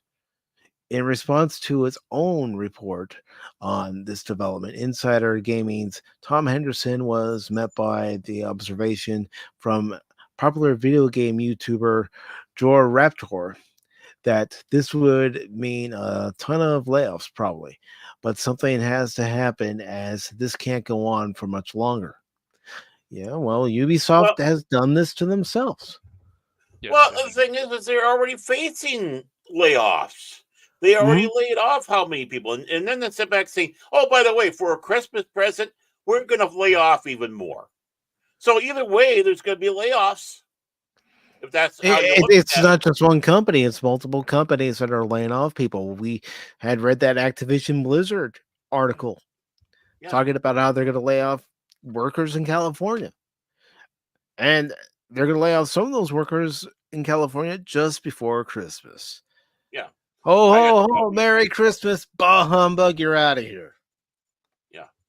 I got that. I got the companies wrong. My apologies. I'm sorry. I'm so very, very sorry. But no, It's, I mean, there's going to be layoffs no matter what. But there's one good thing: if you're a good programmer, a good story developer, and you've been getting your stuff screwed over big time, there's an opportunity for you to find work someplace else, and probably in a better environment where you're not being stifled. But you got to go along with it because you need to keep your job. mm-hmm. How many of us have been there on a job where we have to do something that we don't want to do, but we have to keep our job? Right. So the article continues to say, in turn, Henderson admitted, yeah, I wouldn't be surprised to see a significant reduction of about 30 to 40% of their staff. As of writing, neither Tencent nor the Gilmont brothers have offered any official comment on Bloomberg's report. So, taking these two articles into consideration, what do you all have to say? No, kind of the same as I was saying before. One thing we have to remember too with layoffs, it's not necessarily just those that make the games and all that. Though I mean, I'm hoping that many useless middle managers have been sucking on the teat and making it go dry, so they can live the life of Office Space. Go with it. I mean, you want to see someone like the Gary Cole's character get the pink slip and out the door. And I'm hoping that's the case, that they start focusing on that, because Lord knows they make a lot of money for nothing. I'm sorry if you're a middle manager, but you know it's truth. Majority of them do. I'm sure you bang your head yourself if you're a decent one. Seeing what these hucksters doing, stealing other people's work, maybe even stealing your work so they can look good to the boss. Those are the ones that need to go. And keep your creative team as best as possible. But this is stupidity. Uh, uh, you know, they're morons. Uh, they live in a bubble. And no, this is not capitalism. This is corporate feudalism. And yeah, they get what they freaking deserve. Unfortunately, there's people that suffer because of it. And for those, I have my head. But I'm sure if you're good, you'll go out there and find a new job right away. You already got a name in the industry. That people know, people will vouch for you. Or you can start your own Sweet Baby Inc. just to destroy these companies as revenge, which I think Sweet Baby Inc. might be. You never know.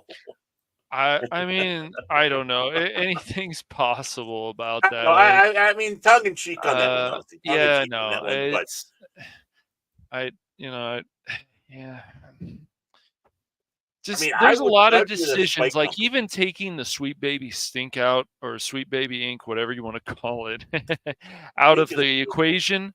There's just a lot of things now in games where we just talked about just a few days ago, but it's just they're dumbing down things they don't need to dummy down because they just don't care anymore. So they're like, oh, well, we'll just piece this together. We'll finish this later. We'll do this. And this is just, another problem with these companies lately. Ubisoft and Activision Blizzard and other companies, like, yeah, they make money with their Call of Duty and so on, but even that, like, they're changing things that never needed to be changed. Oh, we're making it better because they feel they're going to bring in even more fans. Imagine if somebody went out of their way to change the formula of Counter-Strike. People would be pissed.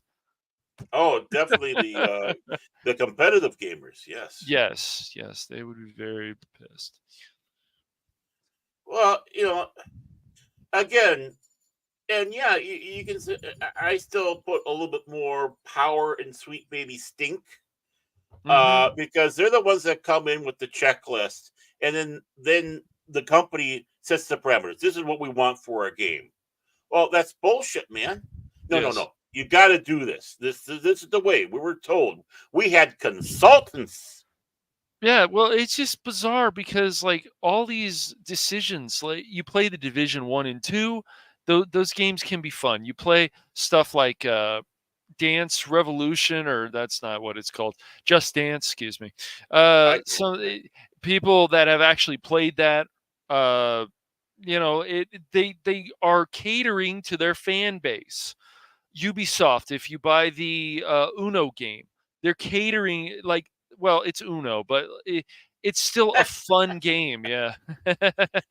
It's just, but they need to, right now, they just don't really have a direction and they just don't seem to care. And they think, oh, well, whatever we do, it should be fine. And then the media is just like, we got your back. We've got your back. Like, it's just really sad. And then the drones and the shills, whatever you want to call them, we got your back.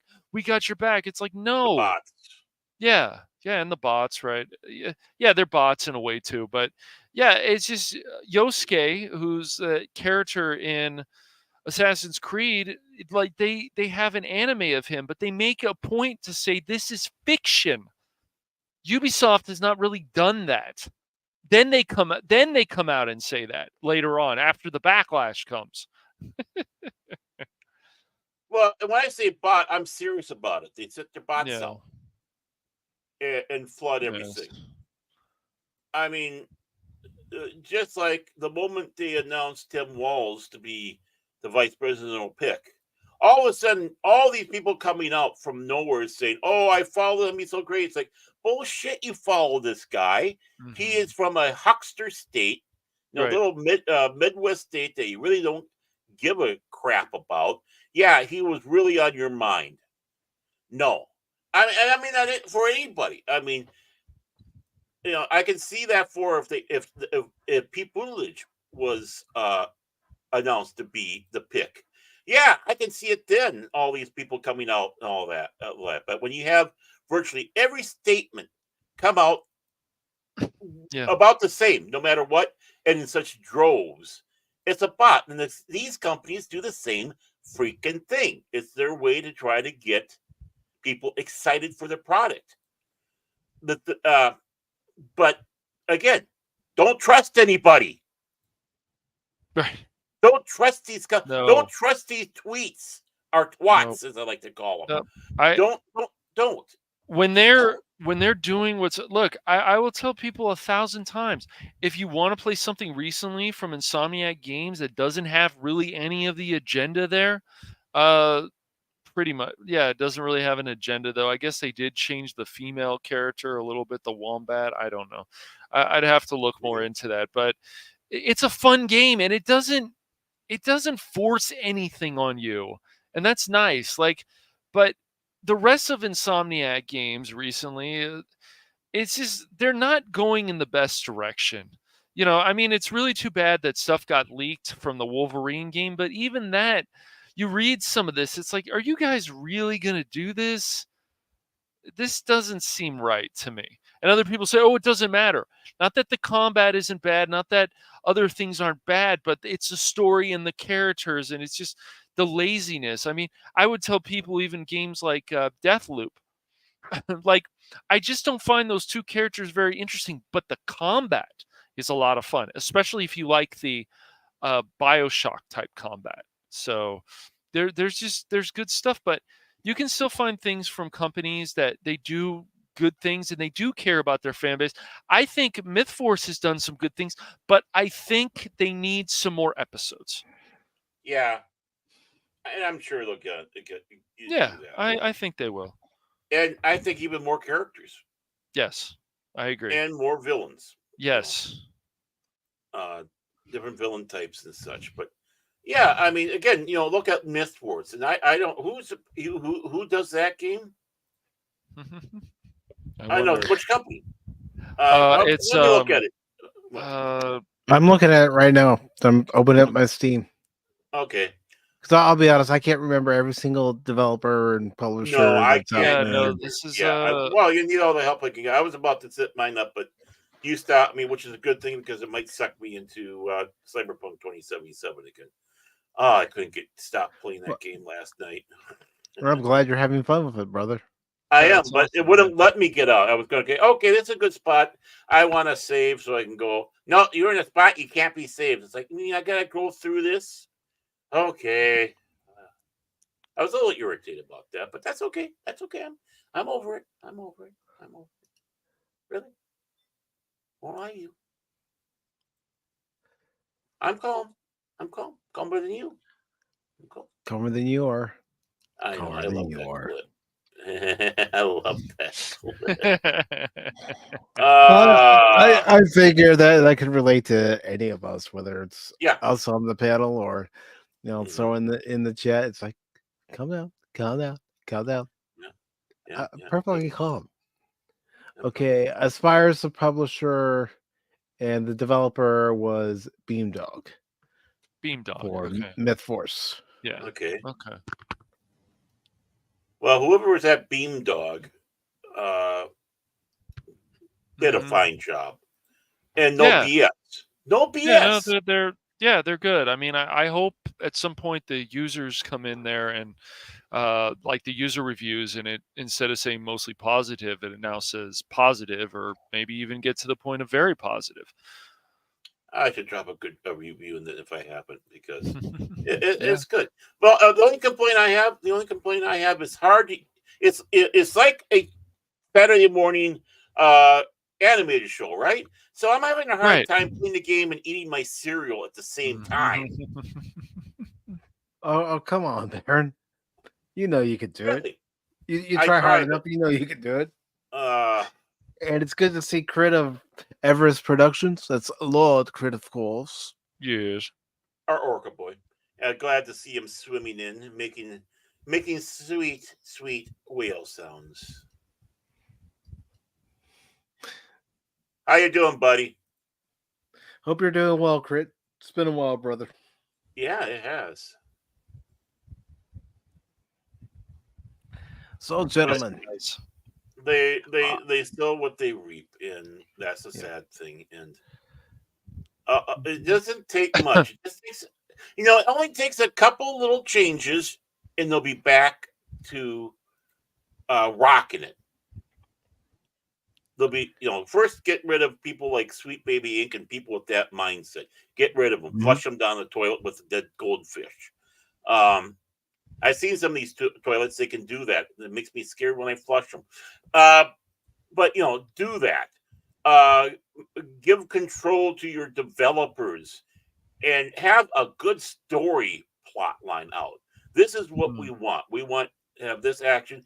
And no, we're not going to do this game where we have United Colors of Benetton. We're just going to go out there and we are going to be kicking ass. If this game's supposed to take place in the Middle Ages type of setting, that's how we're going to treat it. And which means we don't have all these things that we have today. Think like what that time period is. Most of the gamers I know with D&D and all that started learning their medieval history, even went into medieval history as a major, just so because of D&D and fantasy role playing, they wanted to be learn about this, which helped the game, helps the game. Sometimes you'll see that these people have a degree in history or a degree in other things that do these games are used to. Now you got the blue-haired land whales inclusionaries doing it. And yeah, that's the problem. Know your shit. It takes work. I'm sorry. I'm so very sorry. But you have to work for it. Yeah, exactly. Oh no. Yeah. Well, speaking of working for it, we know that Amazon and MGM Studios are working on getting the power of Grayskull with the live action He-Man and the Masters of the Universe movie that they're working on. But now it would appear that they're trying to get the honor of Grayskull as well. Oh boy. Okay. Aren't they And- jumping ahead a little bit? Well, we'll find out, won't we? As Yeah, we just have this saying. article from Geek Tyrant, they got the information via Variety. Let me just go ahead and post the link into the various chats. Very reputable organization, Variety. And if you haven't done so already, please be sure to hit the like button on Baron Armentag's Fandom Legacy, the Phantom Hooligans, and Pacific414. Appreciate it. Heck, if they want to downvote me, go ahead. It's still engagement. In your face. So it says the live-action She-Ra series moves forward at Amazon MGM Studios as they hire a writer. This article is by Joy Parr, and it goes on to say, over 3 years ago, it was announced that Amazon MGM Studios was going to be developing a live-action She-Ra series. Well, that series is moving forward as the studio has hired a writer and producer. Heidi Schreck. No. Heidi Schreck has joined the project as writer and executive producer. Nicole Castle is still attached to direct and executive produce, with Robin Sweet also executive producing along with DreamWorks Animation. It goes on to say,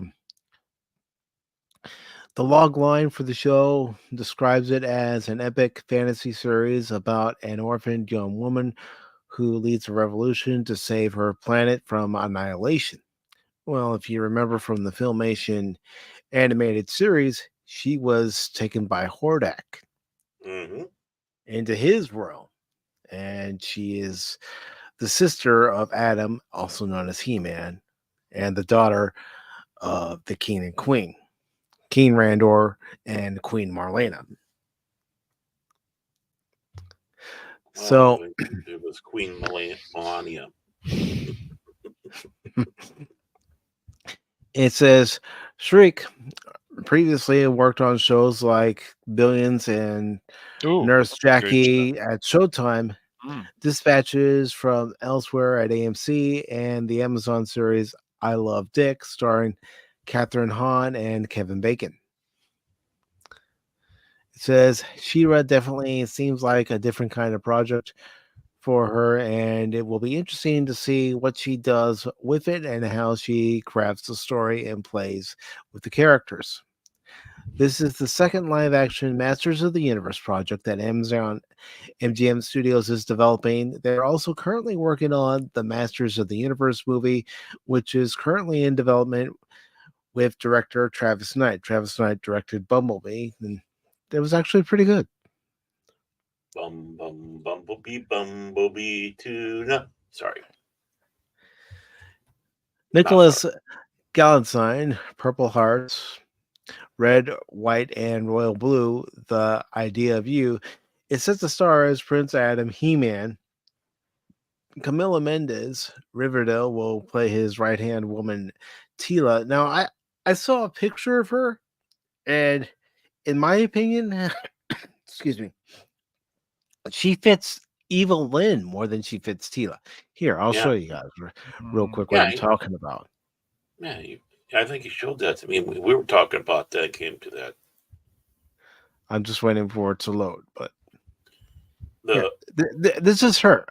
To me, I look at her, I see Evil Lynn. Evil Lynn, yeah, I don't see Tila. That's Evil Lynn. Yeah, I mean, she would. She looks like she could do great as Evil Lynn. Yes, she looks very close to the Filmation version of Evil Lynn. Mm-hmm. Yeah, that does not make the hair and stuff. That's not Tila. Yeah. Well, and you know, I mean, they'll probably dye her hair and stuff, but they better dye her hair. Mm-hmm. Well, what do you guys think? Do we need this live action? And then this is who they cast as Evil Lynn. I mean, You talk about miscasting for both characters. Yeah, and I like Alison Brie. It's just, I'm not feeling it. You know, we needed Sweeney. What's her name? As Sydney Sweeney. Sydney Sweeney as Tila. Yeah, she could probably work. Yeah. Oh yeah, for me, yeah, she'd work. Well, okay, I'm gonna throw my hat into this arena, and I'm gonna say She-Ra. Yes. Ooh. Yeah. She could probably. I'm sure she could do it. Bullseye. There we go. But yeah, I mean, it should be the other way around. It definitely should. Yeah, I mean, because the first one there, the exotic look that she has, that evil Lynn would have. Mm-hmm. She, very pretty lady here, but she looks like she'd be more of a rugged lady out there. Mm-hmm. I mean, what were they smoking in the casting department? For looks, they casted right ladies, but for the wrong parts. Mm-hmm. Yeah. And Tim, thank you for. Oh, I was just going to say thank you to Tim for stopping by. I really appreciate it. She could, Alison Brie. You just switch it around. Like she could be, yeah, we switch it around. So we got the other one for the, hey, yeah.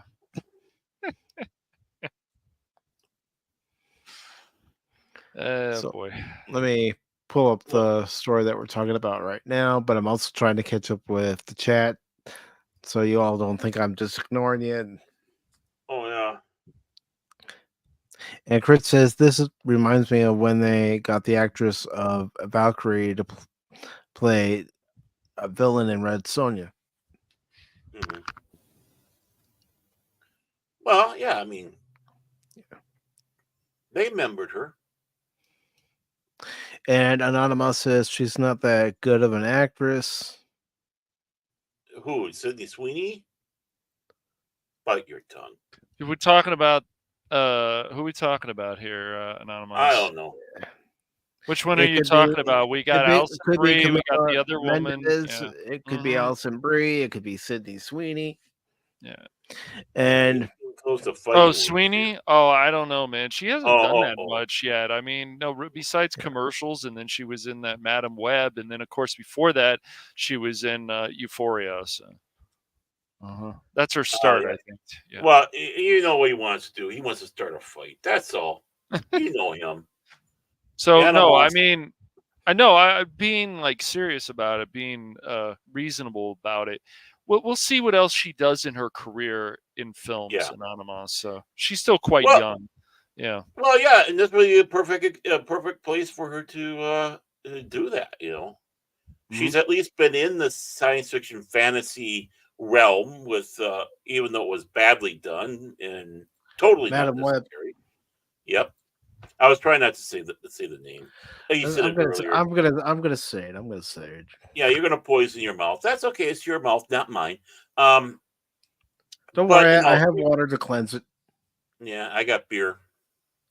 Oh yeah. Hey everybody. I might be a little tipsy. But no, that was you and I when we were playing Star Trek Online Friday with Cash. We stopped at Quarks, had a few drinks, and then we said, we could still captain our starship. No problem. We can do it, guys. Oh, what's this button? Oh, oops. Well, actually, I did have my beer next to me for that stream because I knew I would need it. So I had my mug of brew and sipping it as we went along. When I was drinking in Quarks, I was drinking in real life. No, I got cola. Phil, of course, is saying Cash hates redheads. Anonymous is saying anyone but you. She was bland as actings go. Well, it could be also. She could be getting the bad material, and like you're saying, being young, not having the experience, and as such, being more of a director's actor. where the director needs to, go through, where you have an actor been around for a while, he knows what to do. So, I mean, it's just, but even when you have older actors, they're still directors, actors. It's like because they want to know what's going on. If you got a bad director doing it, a bad script, a bad role, of course you're going to be bland. If at that age, she's still learning. It's like, how do you turn this crap into at least 10? Yeah. So And I of course, Phil McCracken is saying Team Epic Fail, going where failures have never gone before. Now, hold on there a minute, Phil. Hold on there a minute, Pilgrim. He's going to go through that all the We time. had successful missions. Oh Yes, my there was a time where Cash and Spock decided to do a mission on their own while their friend Baron was battling Cardassians alone, so I went to help him. And of course, didn't invite us in the first place. Yep. Mm-hmm. If they would have gone, okay, we're ready now. Had a dance party without us. Yeah, I mean, disgusting. I wanted to be there at the dance party. I wanted to show my moves. I know why Cash didn't invite us. I know why Spock didn't invite us. They're jealous of our moves. Yeah. It's too funny. No, Phil loves to talk about Team Epic Fail, and then he also likes to say, I was carrying you guys too much. I was carrying you guys. Yeah. He likes to talk about these so-called failures, yet we have failed in the game, and yet we've succeeded in the game too. He can say what he wants, but Dark Tide, Vermintide, even Ghostbusters, we've all found success in. So. Yeah, but see, when I went to help Baron and I didn't fail. We kicked the damn Cardi's ass. That's right. Yeah. And then we were like, we don't need Cash and Spock.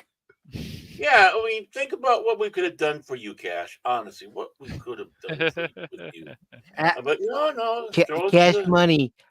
Don't ask yourself what you can do for Starfleet. Ask what Baron and Mike can do for you. Yeah. But we know where we rate. We know where we're rating this book. So, anyways, Camila Mendez Riverdale will play his right-hand woman, Tila. Allison Brie, Glow Community, is Skeletor's second in command, Evelyn. Again, Camila Mendez should be Evelyn. She looks more the part. Yeah, she's got that exotic beauty. Jared Leto is also rumored to be playing Skeletor. Is he going to call Beastman, you big boob? You big boob? That's good. You fool. Do you think Jared Leto could pull it off? Seriously. I don't know. I really don't know. Maybe? I'd love to see Frank Langella come back. He loved the role. And he did it for his kids and just went with it. Enjoyed every bit of it. He had fun. And you could tell. Mm-hmm. It says in Masters of the Universe, 10-year-old Prince Adam, who crashed to Earth in a spaceship and was separated from his magical power sword, the only link to his home Eternia. After tracking it down almost 2 decades later, Prince Adam is whisked back across space to defend his home planet against the evil forces of Skeletor. No, I gotta say it right. The evil forces of Skeletor. Oh, Baron. Thank you. Skeletor. Well, I just try to laugh like Phil. It works. That's right.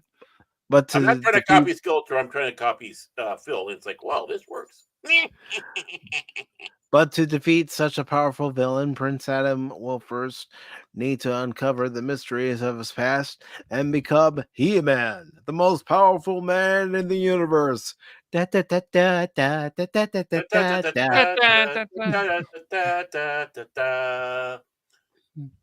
are really She-Man. Only 3 people know my secret.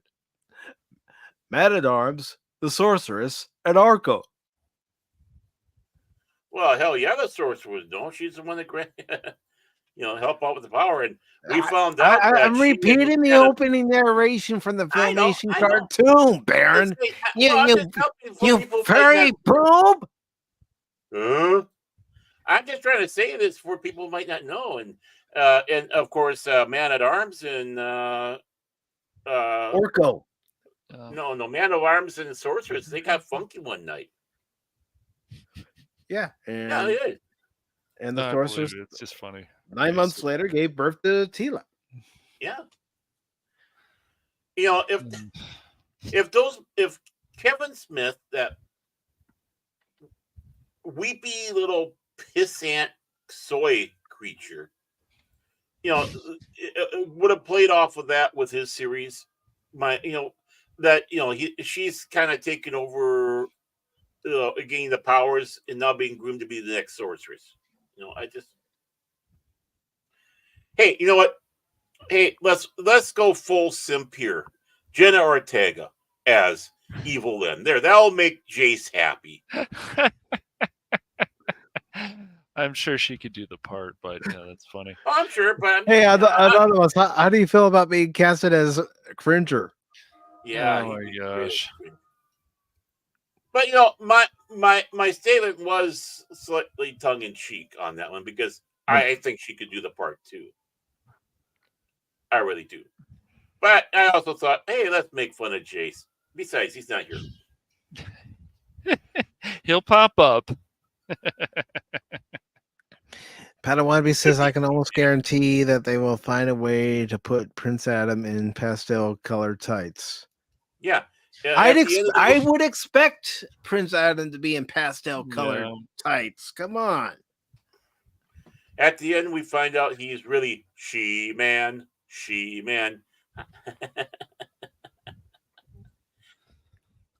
It says Masters of the Universe is being produced by Escape Artists and Mattel Films for release exclusively in theaters worldwide on June 5th, 2026. I mean, we still got basically another full year before this thing even comes out. Full year and a half. Yeah. Dun, dun, dun, dun, dun, dun, dun, Why does I'm it really take so long for these films and they come out like crap? I'm just curious. I don't know. It's just I'm not saying about this one, but I'm talking about others. like these live action. It's like we're getting that live action He-Man. Now we're getting this She-Ra. It's just I don't know. Well, I mean, if they follow the formula, I think part of it is because they see the success that the early live action Transformers films had, and they want to get in on that. Just imagine. But I think it's a little too late.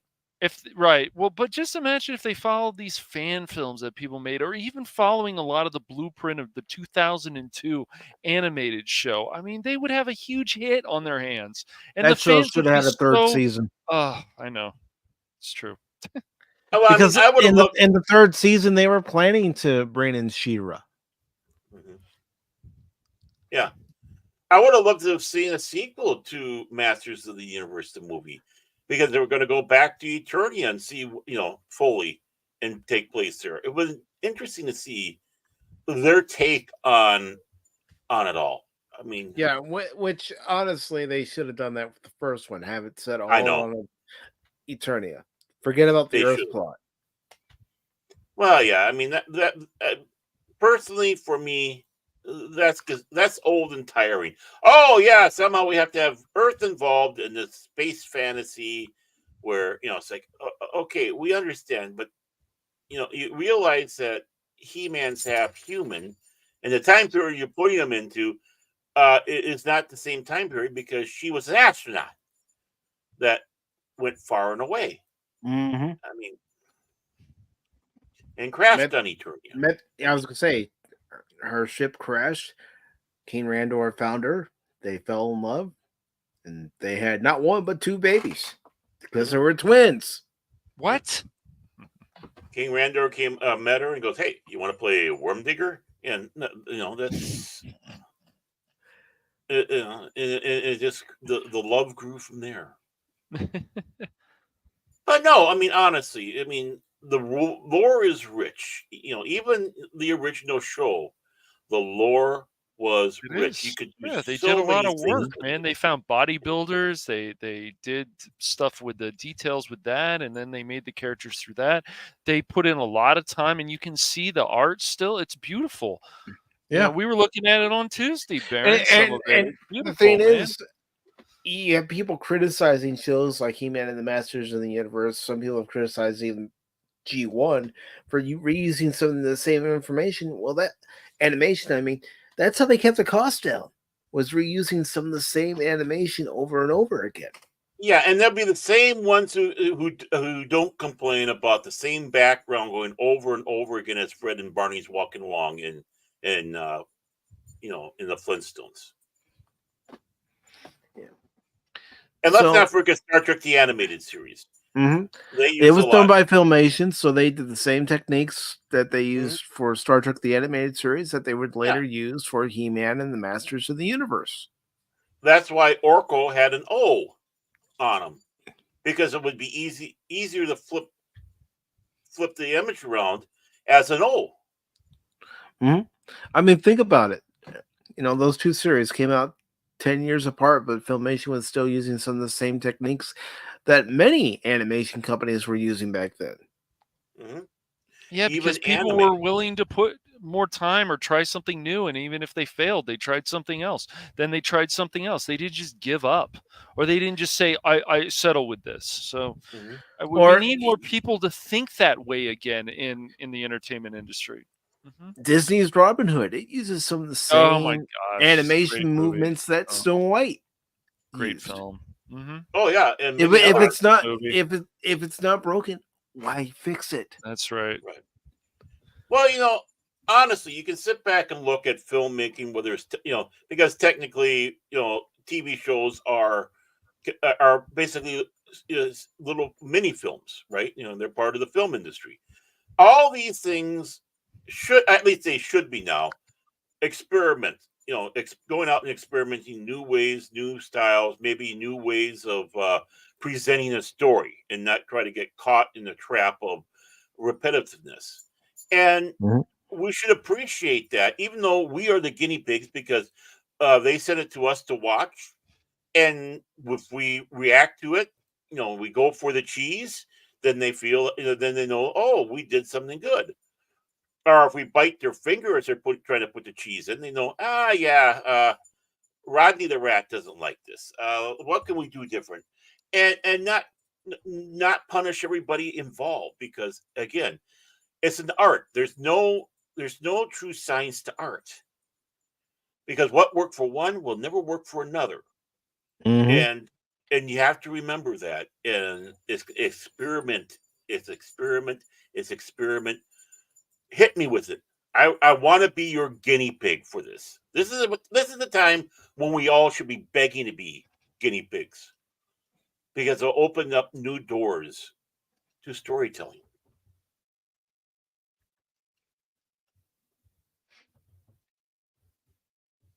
It should, but is Hollywood going to take that chance? It doesn't seem like they want to. They want to do reboot after reboot after reboot. So many reboots. Yeah. Well, that's because, again, it's like how many major companies of very few little. No, you got of course Disney. You got Warner Brothers. They've gobbled up all the competitions out there. Of course, because now if they go out there, they're competing with themselves, and they don't want to do that.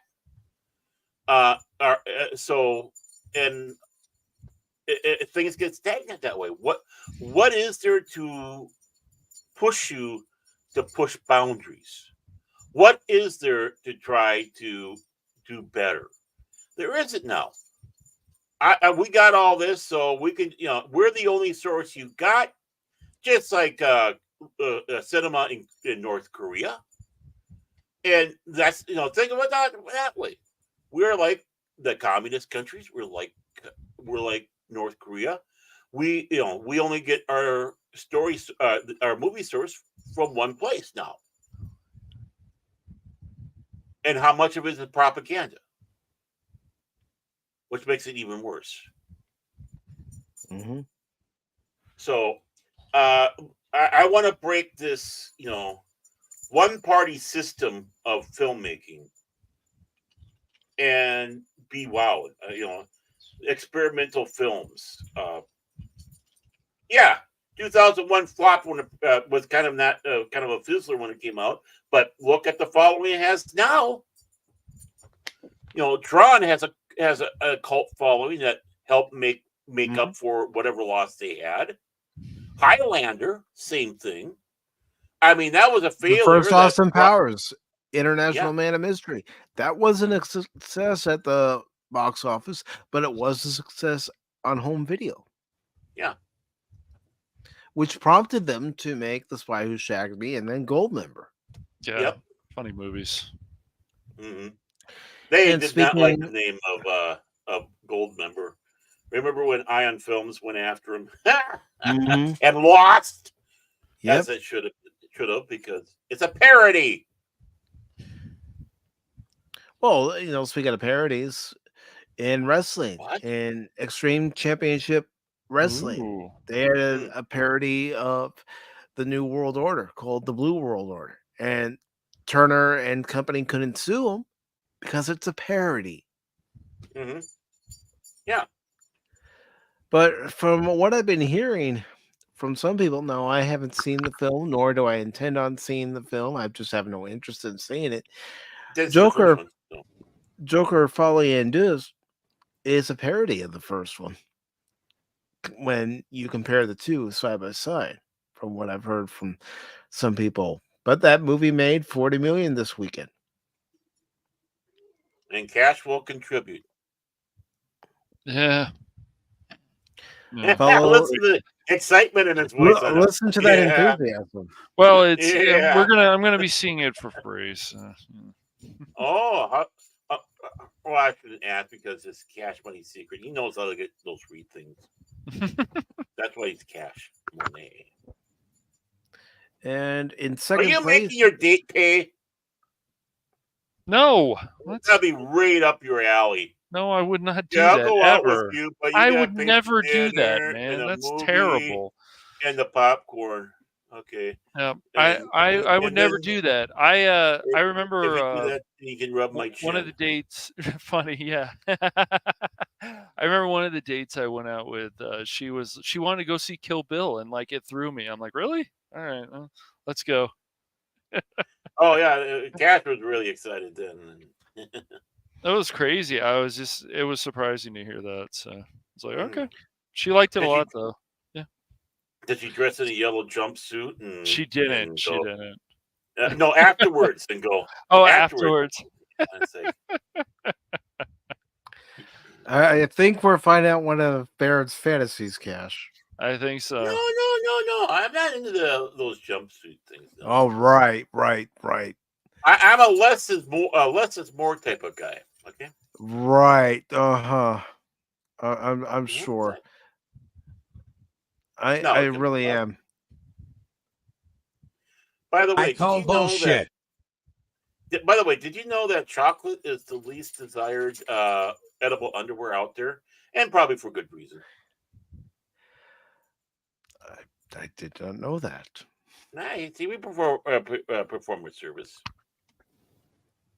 Yeah, I agree with Pat Wannabe on that one. I didn't see the first one. It did not look anything to interest me.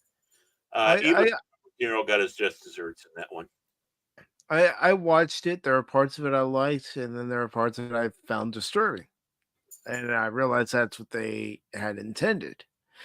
But it's not a movie where I, would have done an out of the theater review and going, "Oh my God, you gotta go see this! You gotta go see this!" No. I saw it and saw it once. And that's all I need to see. Well, yeah, I mean, it was one of those that's kind of experimental, and they took their shot, and obviously enough people liked it. Mm-hmm. Yeah, it made over $1 billion. I don't know if the second one's going to be able to equal or top that, but oh, come on, it's got Liddy Gagme in it. It's going to do great, man. It's says Joker Falling Due made 40 million this weekend at number 1. Coming in at number 2 was last week's number 1, The Wild Robot with 18.7 million. Beetlejuice is still humming along, and it made 10.3 million. And Transformers 1 made 5.4 million. And honestly, I'm not saying this because I'm a Transformers fan. I'm saying this because it was actually a good movie. The first trailer didn't do it justice. Go see Transformers 1. Yes, it did. It did. People saw that and went no. And I can't blame them. I was one of those people when I saw the trailer and went no. But then I started hearing other people talking about it. I heard Fat Steven talk about it, say how good it was, and reading other people I follow on social media. There's a YouTuber I'm subscribed to who talks about Transformers new. It's called Rodimus Primal. He was saying it was good.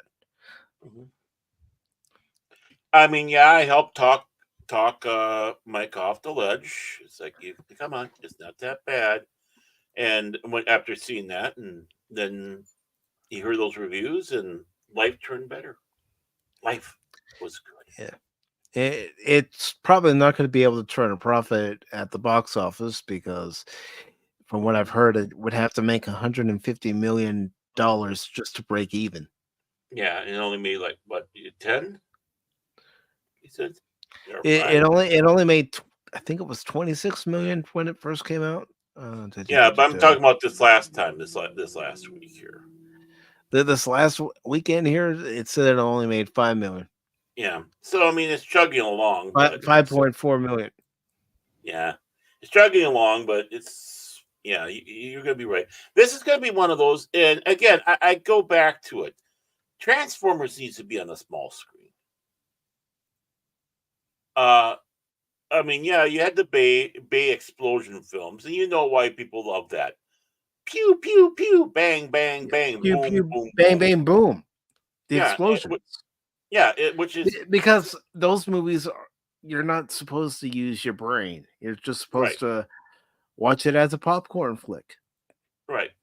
And yeah, it sounds silly to some people. We don't think it sounds silly, but it does sound silly to some people. That made you think the original show, that is. Again, one of those that tried to teach right from wrong.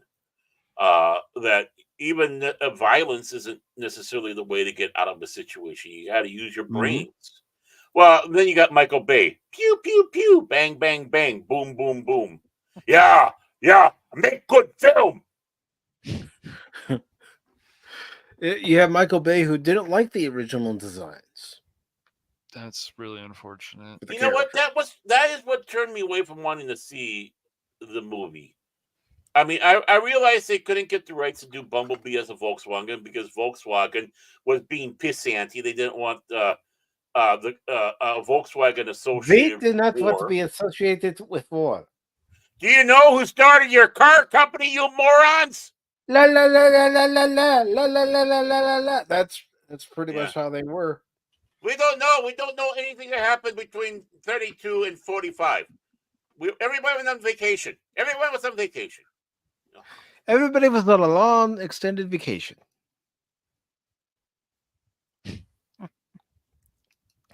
But yeah. And then coming in at number 5 was Speak No Evil at 2.8 million. And let's see what rounded up the top 10. Let's see. Sam and Cooley, The Legends of the Paranormal. That made 1.7 million. I don't even know what that is. Neither do I. Neither do I. Whitebird. I hadn't even seen any coming attractions for that. I don't know that. 1.5 million. Deadpool and Wolverine pulled in 1.5 million. It's still making money. Never heard of that one. And you know what? That's another thing that is wrong with Hollywood. Do films like Wolverine, Deadpool and Wolverine, do they need that much promotion? Do they need that much promotion? They don't need as much promotion as they were given. focus on these other films. I mean, I don't know. Again, I don't know anything about a lot of these films on here. Maybe if you would have gone out there and promoted them, you'd start getting more income, money coming your way.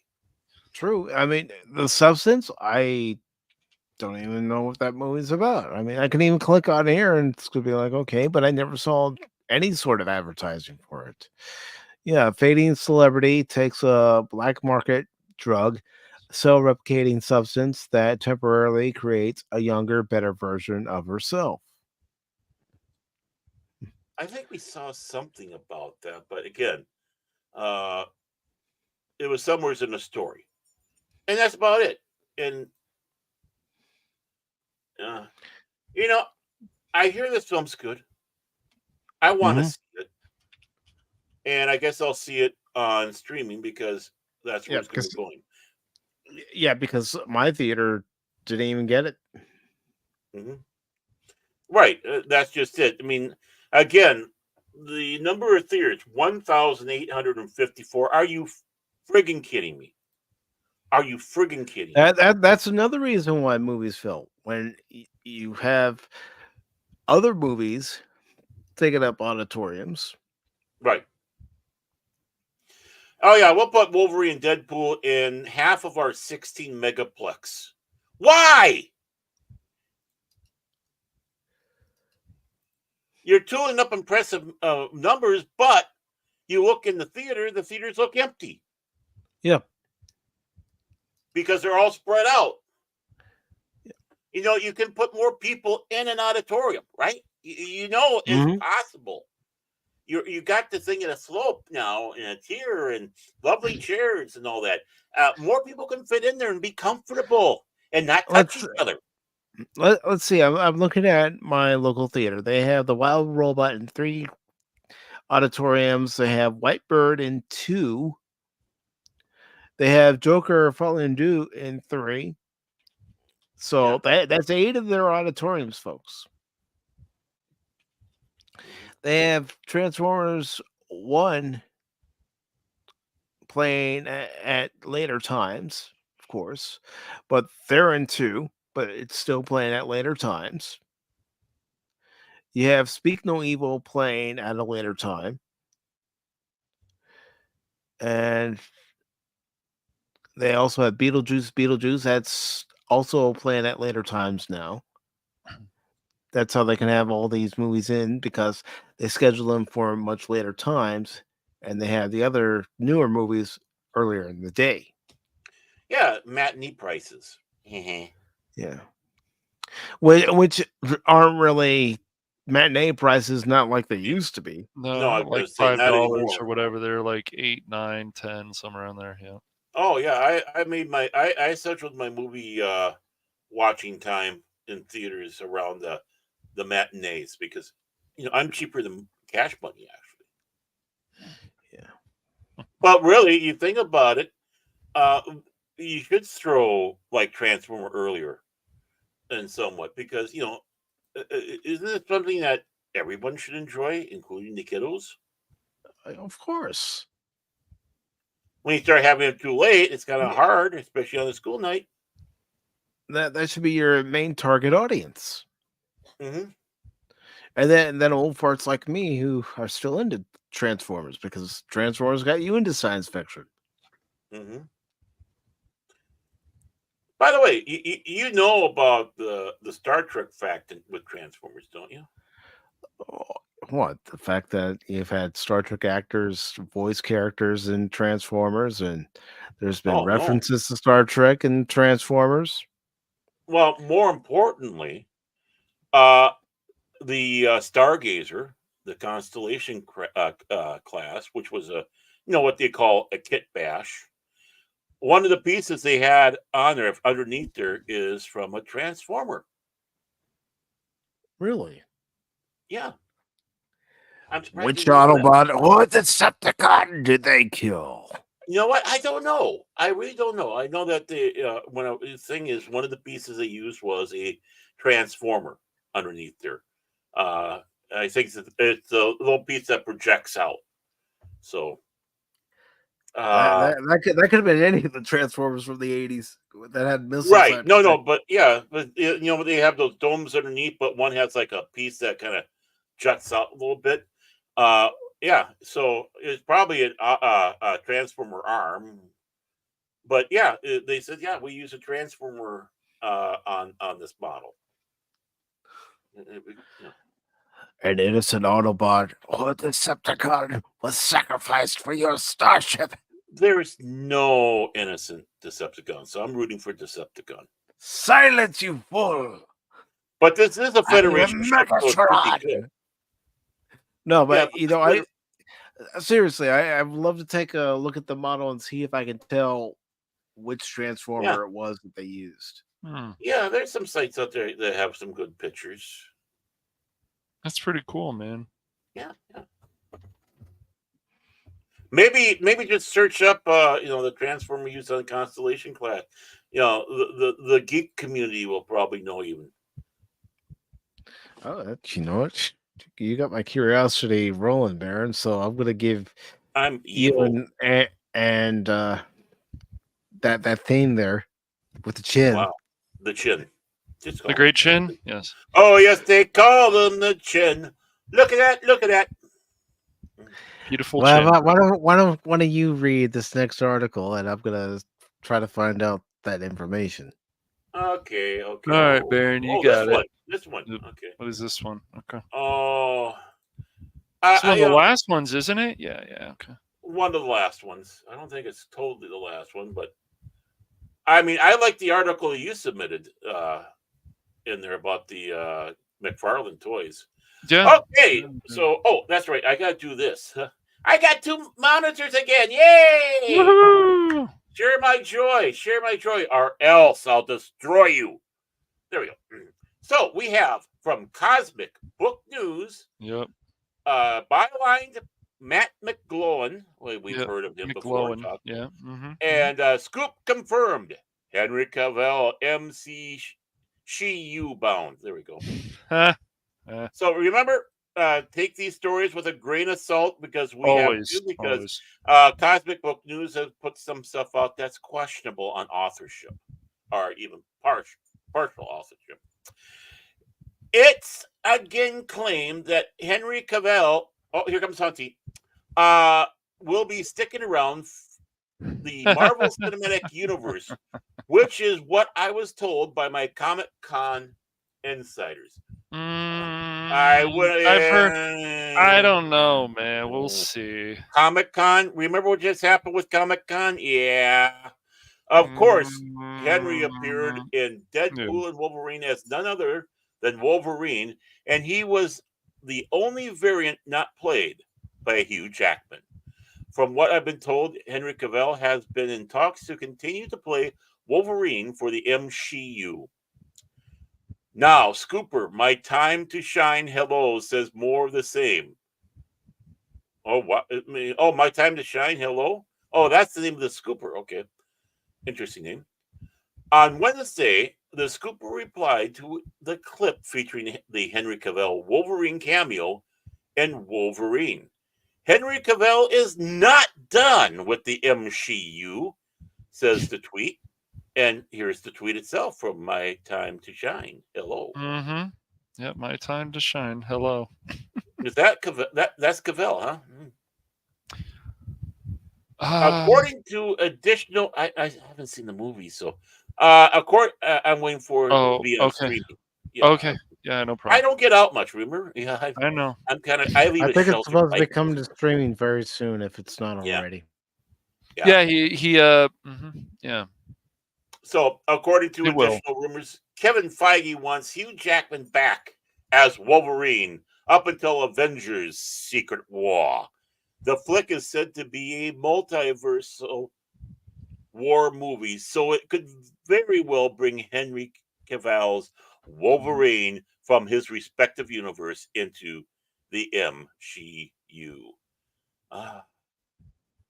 Rumors also say Wolverine will not be part of the MCU's first X-Men movie, which does make sense.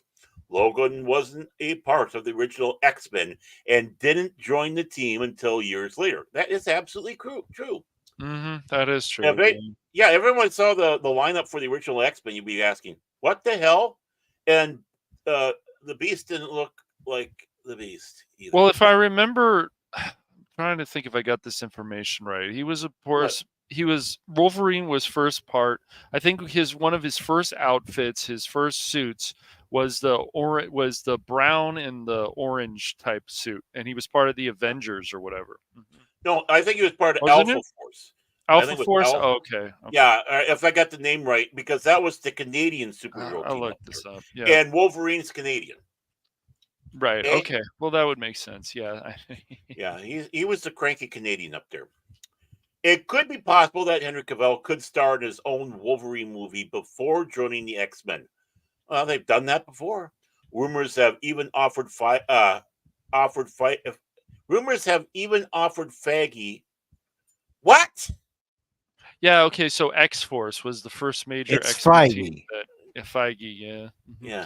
Yeah. So it is. It is X-Force, yeah. He was the first major X-Men team that Wolverine led. Yeah. Yeah. Okay, I thought it was Alpha. Okay, that's all good. I knew it was a Canadian team. Okay, I'm going to try this again. I'm going to read it straight through and tell me that it doesn't sound. What am I bigging about? I said. The way you said Feige. The way you said Feige. Well, Feige. Rumors. You didn't say it that way. That's for sure. Well, no, I think the big thing how I said it is because of how this is written. I'm going to read it through here. Okay, folks? See if I'm not wrong. This has to be written by either a moron, AI, or both. Rumors have even offered Faggy wants to do a Hulk versus Wolverine movie.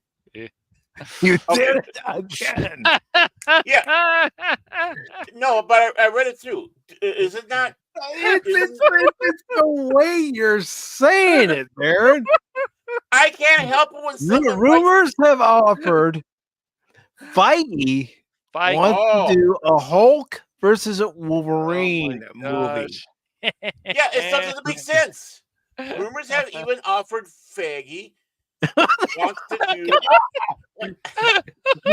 Oh God, he did it again! That's 3 times. 3 strikes. 3 strikes. Feige. Okay. 3 strikes, man. You're gone!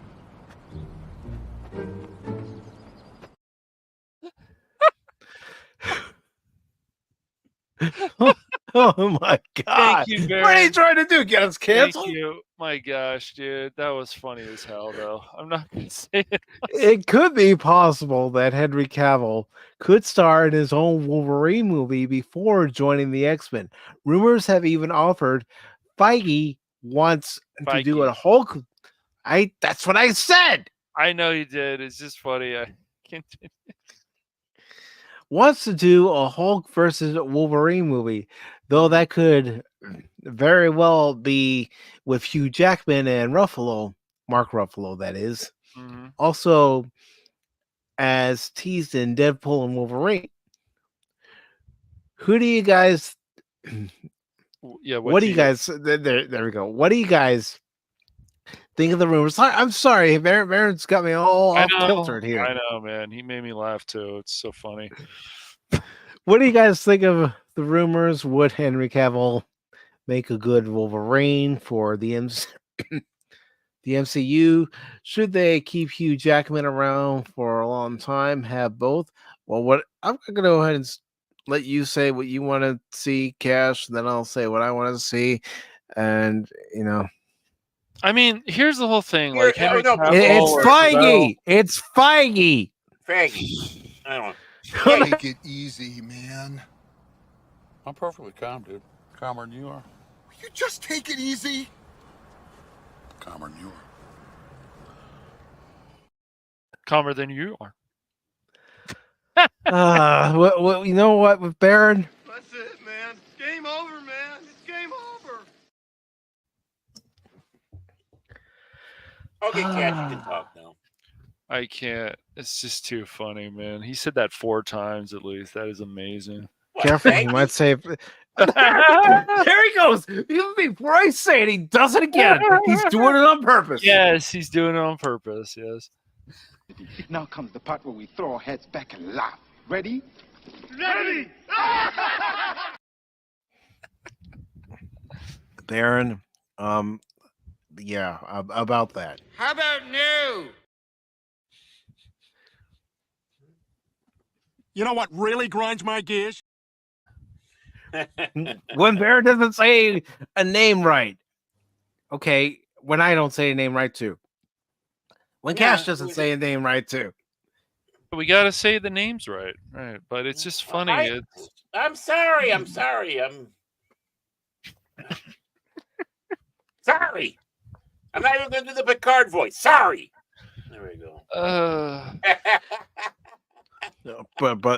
But are you? Are you? Of course, some people might even be thinking as they're watching this. Boy, that escalated quickly. I mean, that really got out of hand fast. It jumped up a notch. It did, didn't it? So you're asking, am I? Am I really sorry? How about no? I know you're not. But anyways, Cash, your thoughts. Just Henry Cavill as Wolverine? I mean, Henry Cavill and Hugh Jackman as Wolverine playing off one another? That could be cool. It just depends on the script. The whole thing is like, just because you get quality actors in there, the script needs to be good. So, I mean, I wouldn't be against it. I think he can definitely do Wolverine. I think if you're going to play that part anyways, you got to work on your builds. You got to have a certain way about yourself. But yeah, I mean, it could work, I guess, but they got to have a good script. So the big problem, like a lot of people did say it about Hugh Jackman, I'm sure it can be said the same about Henry Cavill. Too tall. Oh, really? Oh, right. That's right. Because Wolverine is shorter. That's right. Yeah, he is he's a short guy. He's got short man. He's got short Canadian syndrome.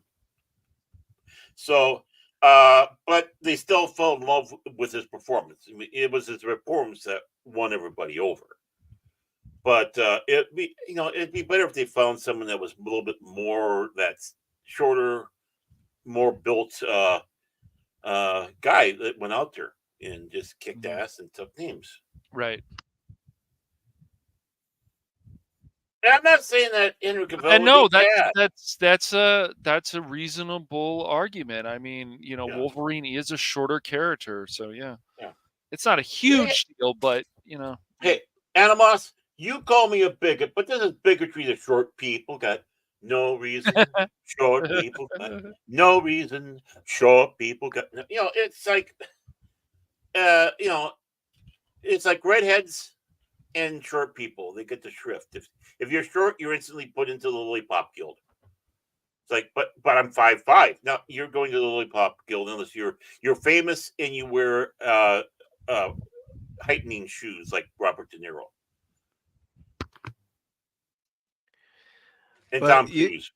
You know what I would like, and I know it's not going to happen, but hey, a guy can dream, can he?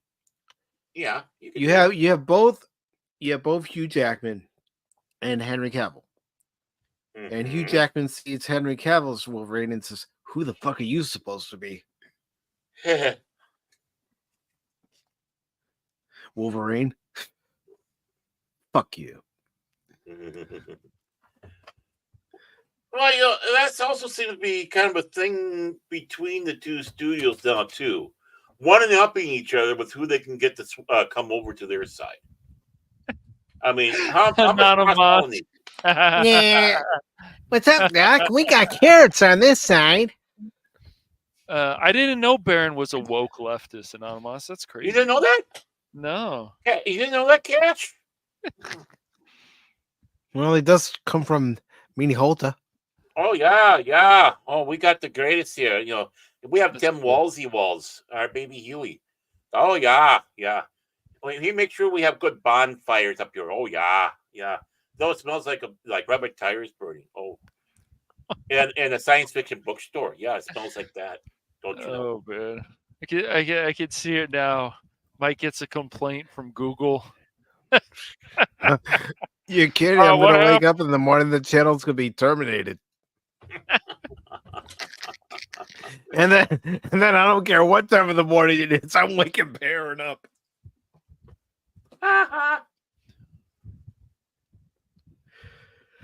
Oh, just a second here.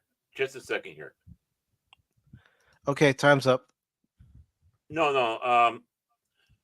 So I just looked up and saw something pop up here. Alan Bly dies, co-star of Mr. Rogers. He was 87 years old. Oh no. Okay. Alan Bly, a comedy writer who joined Fred Rogers Here, on the. share your screen. Share your screen. Oh, well, everybody can it's see the MSN screen. You want me to do that? As long as it's not the link, you can do that. Okay. YouTube always gets me for the links. Okay. I don't know why. It's coming from MSN, but just go ahead and share your screen. Okay, I'll do so. Let's see. Just a second. Just a second here. Let me get over here. Let me get that down. Stop that one. Remember, I'm a moron when it comes to these things. I need to have cash around. Boom. It'll.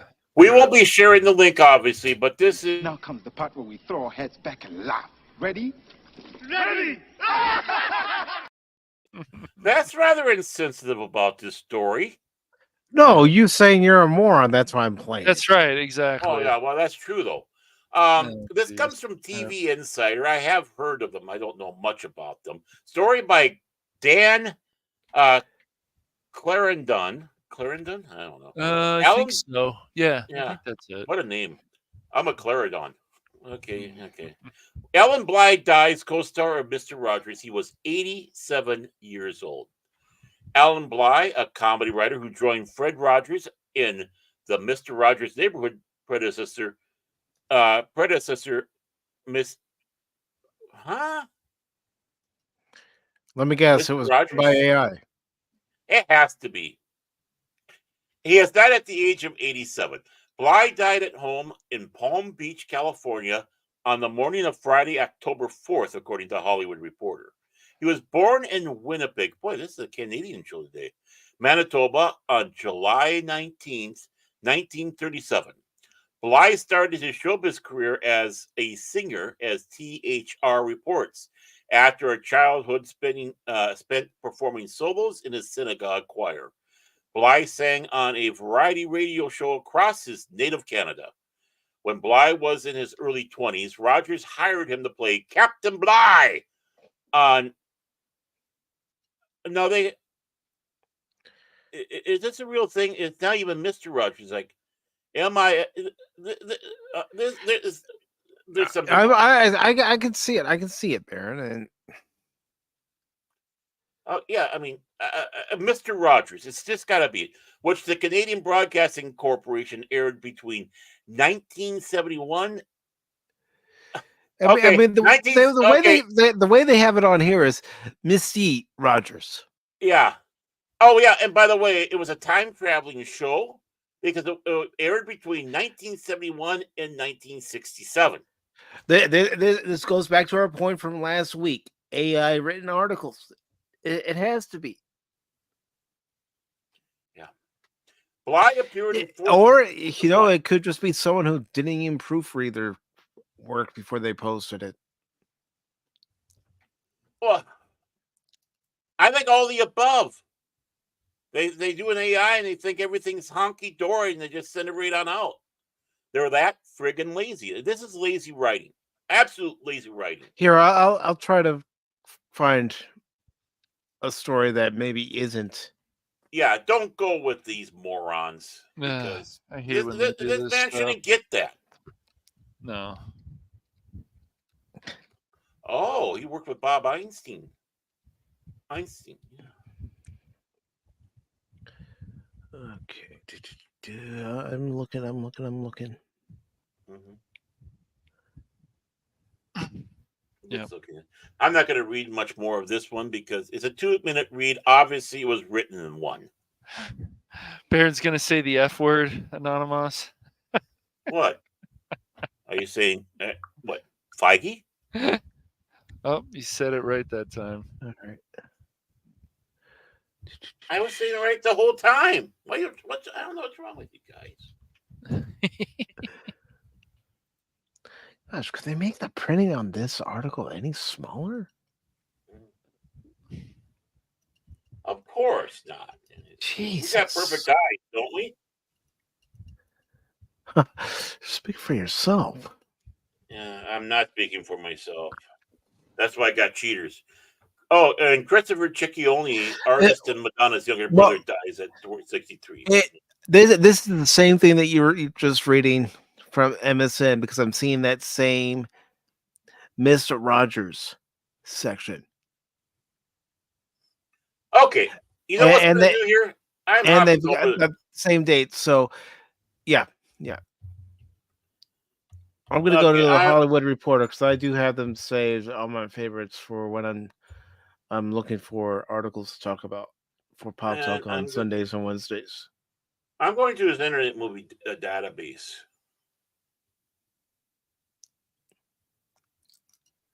Yeah. Oh, I see. You know, I think they're getting a lot of their information off of Internet Movie Database because they're lazy. And that show is listed as Misty Rogers. And they're saying it aired from 61 to 67.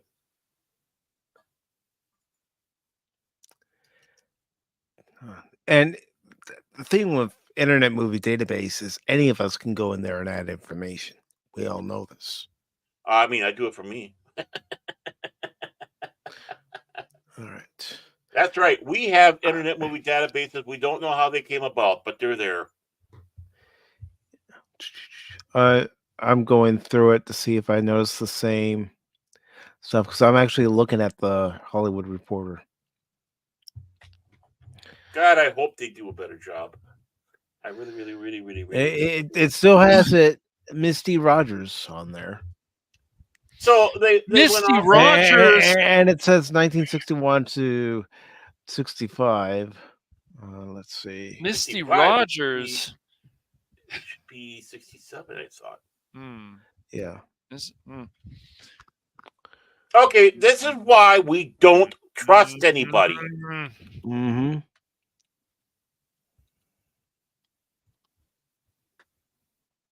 Misty Honestly, Rogers instead of okay.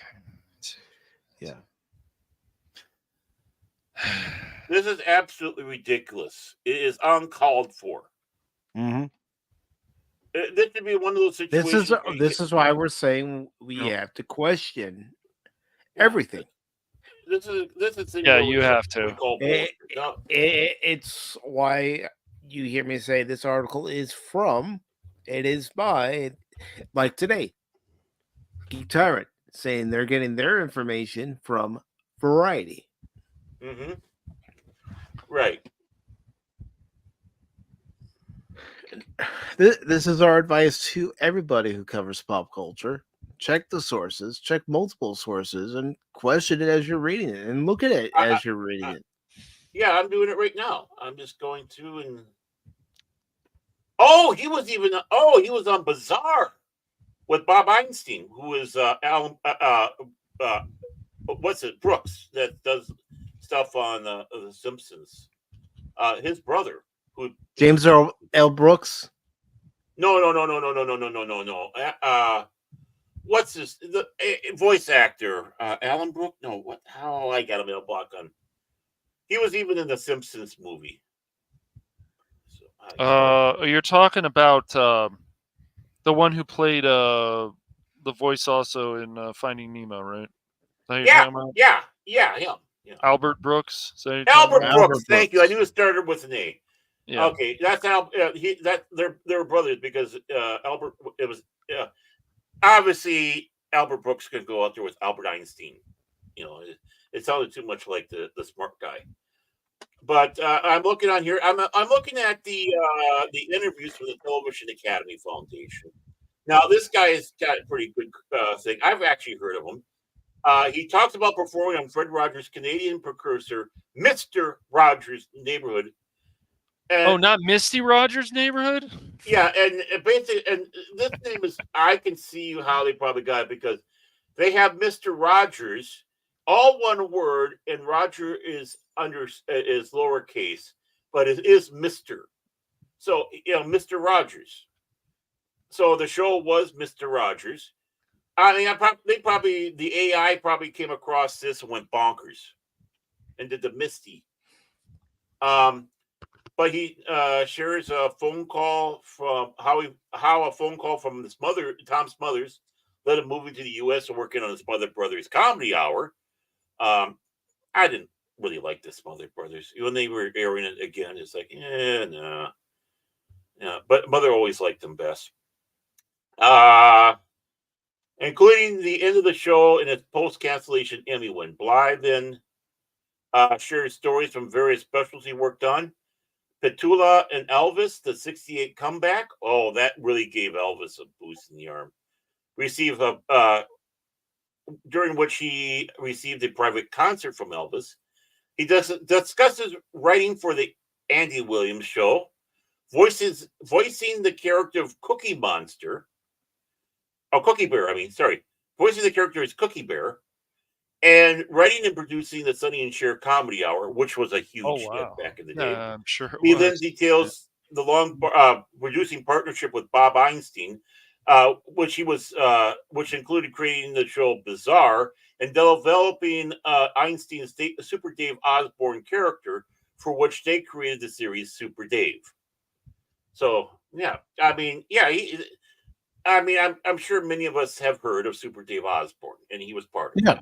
Oh, of course, man. Of course. Going off of this from the television, it looks like someone's fingers kind of got a little fast and made Mr. Rogers, and just was a lowercase and all one word, and then of course all the AIs went bonkers ever since. So that's the closest of actually some intelligence. Wow. Okay, good. It's not Misty Rogers' Neighborhood then, huh? No, never was. No, it's not. That's right. Yeah, I mean, I mean, come on, that's a bad typo. It really is. That's just it's huge. Well, again, that's why a human being needs to go over it and then give it to their editor. Right, to exactly. Go over it. And then you see a typo like that and you start thinking, oh no, is this chat GPT or whatever? Like, did they just put this in the AI and they got it wrong? Because I could see them doing that too. So, or they just said, oh, we don't care. But it's just insulting to the person who passed away, because it's like, that's not the name of the show the person was on. No. Yeah. I don't know. That's why you have to question everything you read. Honestly. Yes, you do. Question everything you see. Question everything you hear. Yeah. We shouldn't have to, but shouldn't have to, but we do. Yeah. Especially when AI plays a factor now. Yeah, these people are lazy. They are. Then they want to lord it over them. Us. Right. Yes, about how I write articles. No. You put a couple words into the AI and you search for it, and you get your story. I want obit. Yep. I mean, I couldn't believe that even IGN recently, and I'm going to talk about it sometime soon, that they're crapping all over Alien Isolation again, and they're like, well, in defense of Alien Isolation, and then they gave it a lower score than even the other guy did, who was an Xbox simp, or still is, I think, whatever, Ryan McCaffrey. They gave it a lower score, and it's like, do you guys just do this to piss people off? Because I'm telling you, Alien Isolation, I don't care what anybody says, that's an easily 8 out of 10 game. And it connects very well to the other Alien movies, and the first two at least. And so, but just like this, they don't care. And so they just go out of their way to piss people off. Oh, we just made a mistake. Doesn't matter. Because if it did, they would have fixed it. So ridiculous. These things are not right. They're just not right. It's fine if they want to have that opinion, but people just makes other people roll their eyes. Like, really? So, And when someone passes Well, away, make sure you get all the information yes, right. right. yes. And not just only that. Enough of the copy and pasting. Seriously. Yeah, that's been going on a lot, And Yeah. then the YouTubers just copy and paste each other, as you were talking about before, Baron. So, mhm. Yeah, I mean, it only makes you look like a bloody fool. Yep. That's And all. I'm speaking for myself on this. I don't need help to look like a fool. I can do that on my own. Oh, I'm a professional. Don't try this at home, okay? I am a professional. Really? And we do have our last story here, and this story, just don't know. Just don't know anymore. Oh boy. What don't you know? What don't you know? Ah! Warn a guy next time. Hey, Warner brother, man. Warner brother. Come on, I thought you were a big boy. I thought you could handle it. Not that. Notice that she's got that evil villain, Cruella de Vil type of stripe. Like, she's a skunk. Well, it's just funny because like Rosie O'Donnell, like, yeah, I know you had told me about that Tom Selleck thing. I had forgotten about that until you brought that up, Baron. When she was on, but when Rosie had her own show, and so it's just like a lot of these celebrities. They seem down to earth, and you can actually see like, okay, I feel like I can have good conversations with these people, but now they just seem old, cranky, like about everything, and everything's doom and gloom if a certain person does this, or it's just crazy, man. Well, Rosie never gave me that impression before. Yes, if you're gonna do it and say okay. it, you got to do it right, man. Oh, I mean, right. I gotta add the doom and gloom. Everything sucks. Everything sucks. Yeah. That's what they say. Pop Talk's dishing out negativity every single day. Yeah. All right, next I like time my new one I'll I make did sure today, to play that. I didn't you. want to go that far Well- this time, but no, it's just Shut up. it's annoying because it's just a lot of these celebrities, many of them, they just seem before down to earth. You could have conversations with them, but after you start reading what they're saying, you're like, ugh, really? You just said that? Okay. All right, so we have this article by Mark Mulkin. It was posted. I'm trying to see. It was posted on October 4th, so Friday. It says Rosie O'Donnell, on becoming a big sister to the Mendez brothers, believes they could be released from prison in the next 30 days. Rosie, you're a twat waffle. Now, for anybody who isn't familiar with this particular story, Lyle and Eric Menendez killed their parents back in 1989. They were convicted, and they're currently serving a lifetime sentence for that murder. Yes, they should. Yes. So it says... Then comes out the claims that can't be substantiated. No. That they were abused by their father. Right. Yeah. Rosie O'Donnell received a letter from Lyle Menendez about 30 years ago after he saw her on Larry King Live, saying that she believed Eric's claims that they were molested by their father. Again, those are his claims. There's no one to back those claims up. No. And she's adult enough to fall for it. She says, I was out to lunch with Barbara Walters and our publicist, Cindy Berger. And I said, Barbara, you're not going to believe this, but guess who wrote me? Lyle Menendez, O'Donnell recalls. Barbara said, ignore him. He's a murderer. He's very cunning. Walters had previously interviewed Lyle and his brother Eric in prison for 2020. Used to watch that too. Robert Walters and Hugh Downs. Mm-hmm. Blah, blah, blah, blah. O'Donnell followed her advice, but 2 years ago, when a documentary was released that featured new evidence that Lyle and Eric were molested by their father, O'Donnell spoke out in support of the siblings on social media and in the press. I got a call from Lyle's wife. I didn't even know he had a wife, asking if I would talk to him, O'Donnell says.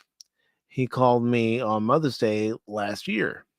Lyle and Eric are currently serving life sentences without the possibility of parole for the murder of their parents, Jose and Kitty, in 1989. O'Donnell and Lyle became fast friends. We talk a lot, O'Donnell says. I told them I would do what I could with whatever dwindling fame I have to bring light to their story. I said, it's not the 90s, Lyle. I'm not on that show anymore. I think if you feel strongly about something and you want to try to help society, you can use your voice because the children who are abused in their homes don't have a voice. It's up to the adults who were once those children to speak for them. O'Donnell becomes emotional talking about meeting Lyle last year when she made a trip to see him in prison in San Diego. I saw Lyle and gave him a hug, she says, choking back tears. Then Eric came over to me, hugged me, and whispered in my ear, "Thank you for loving my brother." It was very, very moving to me. Then he stabbed her in the back with a shiv. I caught up with O'Donnell a day after it was announced that a court hearing has been set for Eric and Lyle as Los Angeles District Attorney George Gascon considers new evidence that they were allegedly molested by their father. At the same time, Ryan Murphy's Netflix series Monsters, the Lyle and Eric Menendez story, continues to bring renewed interest into the case. What was your reaction when you heard about the DA and the new court hearing? I got a little bit of a heads up from the guys and their lawyers, so I knew what's coming. Shouldn't it be so I knew this was coming? Again, another reason to question everything you're reading. Yeah. I was beyond excited. I knew that from having spoken to them that they were both afraid to hope it could be what exactly it turned out to be. As soon as news dropped, I sent them a text and said, "It's really happening. Now put that smile on your face. Here we go. This is what they've been waiting for so many decades, and it's about time." I think that we as a society, it's time that we said we made a mistake and we didn't understand what we understand today. It's kind of a miracle, but so deserving. I'm so thrilled for them. When was the last time you spoke to Lyle? And at the time of this interview, Rosie O'Donnell says, last night. How are they doing? They're excited. They're happy. I came in 2 years ago as a cheerleader. I told them then, you're going to get out of there. They didn't really believe me, but I believe that the wrong will be righted. They're still reticent to believe it's going to happen. Did you always think this day would come? I did actually, because of new evidence. Our culture was just not ready in 1989 or the early 90s to talk about this subject at all. But we've been through so much as a country in those 35 years. As a society, we now understand that boys are, in fact, sexually abused at a very high rate, almost the rate of girls. So it's a fallacy to think that men don't do that to young boys. When do you think they will be released? Sooner than later? O'Donnell says. Ryan Murphy told me yesterday that he thinks they could be out by Christmas. O'Donnell says, I would be surprised if it were in the next 30 days. I don't think they're going to make them wait very much longer. Brian did them a service by doing them a disserve. O'Donnell previously criticized Monsters as being inaccurate. Ryan is a talented filmmaker with his own style and stamp. I just don't know that this situation, this true life story, necessarily played into his wheelhouse. This is a Netflix documentary. That's all you need to know. Back to you, Mike. Yeah. But you could see how the show put more of a spotlight on the case and possibly push things forward. O'Donnell says, I think everyone who brought attention to it should be commended, including Monsters. I'm glad that it happened. I'm not one to say it did or didn't help. I just know, in my opinion, it could have been much more accurate. Well, you even have to question what you see in documentaries. What are they fluffing up? What are they omitting? And Yeah. Because a lot of documentaries are done to try to push a point, not tell a not tell a factual story. Right. The pros, cons, whatever, the both sides. It's like, I'm going to go out there and make this, and I'll make sure I fudge facts. And then Variety asked, have you become sort of a surrogate mother to them? Excuse me 1 second while I cough. Excuse me a moment while I throw up. Yeah. Oh, I'm gearing up, man. I'm gearing up. I know. Hammer. Get ready for it. I feel like a big sister in a way. Lyle is one of the most lauded prisoners in the California prison system. You can't ignore that. If he was sort of a psycho who was screaming at everyone and a manic, would he have done his hospice for the dying prisoners? Would he have done all the things that he did that allowed him to finally get moved from San Francisco down to his brother because he had 10 years straight without one infraction? Nobody can mask their mental illness that much in 35 years. Yes, they can. To be the extraordinary inmates that they both are is pretty damning testimony as well. Oh, people can behave in dire situations and trouble situations, and you don't know what they're hiding.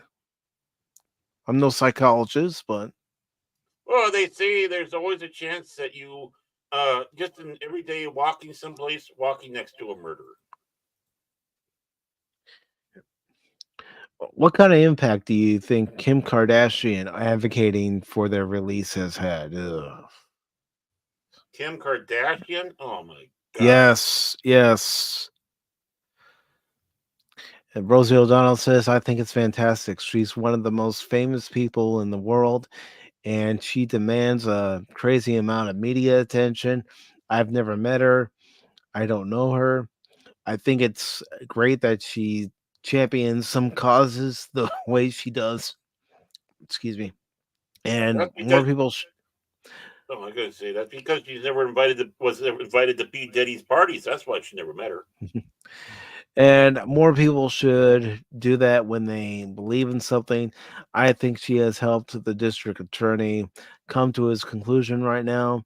There have been many postponements since they put this in over a year.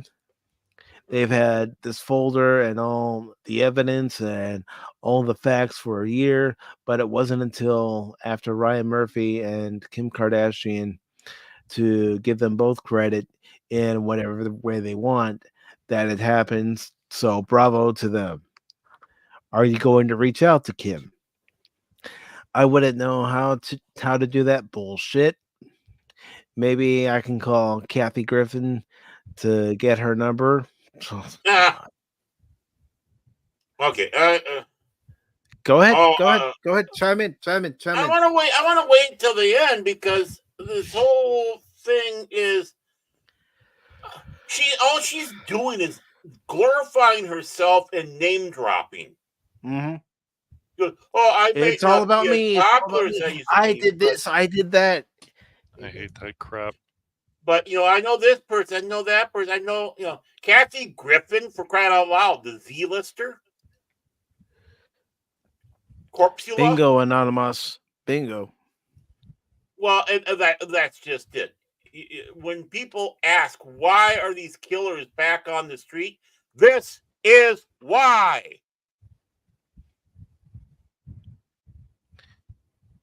They say, if or when Lyle and Eric are released, will you be waiting outside the prison for them? O'Donnell says, if they wanted me there, of course, but I don't want to overshadow things. Yeah, right. You're a celebrity. You're going to be there. So the cameras are on you. The cameras are on them. You're already shining the light on them because of you. You're making it all about you. Yeah, this article is all about her. She's talking about them, but it's all about her, not them. My God, you worthless sack of shit. Let's see. Their family has been waiting for them. All their mother's relatives, all their cousins, something like 70 people are waiting for this part of their family to be returned. I'm happy to see them or take them to dinner. It's going to be a very, very hard transition. They're going to need a lot of therapy to figure out how to be in the world after having been in prison for 35 years. Oh, please. They know what's going on in the world. They know how to adapt. Yeah, I'm not playing the violin for these two. No. No. This is outrageous. And you know what? I think you're grossly bringing up. Oh yeah. By the way, you won't be celebrating Father's Day and Mother's Day. Obvious when you're out there, your parents aren't going to be waiting for you when you get out of prison. I wonder why.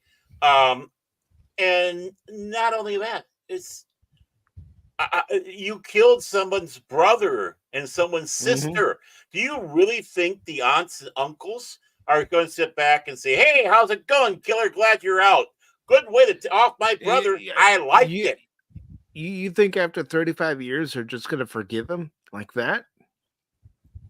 It's insane. So they want to do this now. What documentary that's coming out that Ryan Murphy's doing? They already released the documentary. They already released it. Okay, so it's just and Ryan Murphy's done a lot of this stuff, and he will take chances. But the thing is, it's so obvious that Rosie. It's not about this situation. It's about her. It's me. Yeah. Yes. If I ever heard And of course, do side, we really care where she's going to take either one of them to dinner? Do we? No. Well, she wants to show off her wealth and connection. Yeah, exactly. I mean, but she's not really anybody right now. I don't know how to get in contact. I love this. I'd say, buddy, when you get out, I'll take you to Nobu. When I talked to him the other day, he said, "Talk to Bianca." The reason why I chose this article, this piece from Variety, is to show how sick and twisted celebrities are. Yeah, how Hollywood is. Remind me if I'm wrong. Wasn't Rosie having some accusations sent her way for abusing her adopted children? I believe so. I don't know. I haven't looked into that story, but Mighty Big Talk. I believe about that. Right. Well, even and the woman that she was involved with at the time were having relationship issues. Yep. That was one of the talking points back in the day. Yep. Even some people in the comments said they must stay in jail, and the other person says 100% agree. Really? Yeah. Yeah. I mean, And when it comes around to Rosie, one of the biggest abuses was she got too close to the kids when she was walking by, and they got caught in the orbit, and were orbiting around her for a little bit before being flung off. I know that was mean. I meant to be. No, and when it comes around that people can't hide that for that long, I got 2 words for you: Ted Bundy. Mm-hmm. Yeah. Ted Bundy would take a lady out and treat her completely right, and they'd come home and say, "What a gentleman!" Nothing would happen to him, mind you. But they'd go on a date, and it's like, "What a wonderful gentleman! He's smart, he's witty."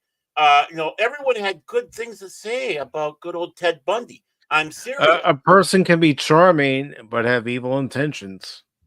right? But other women would come. He would come across. Hack slash.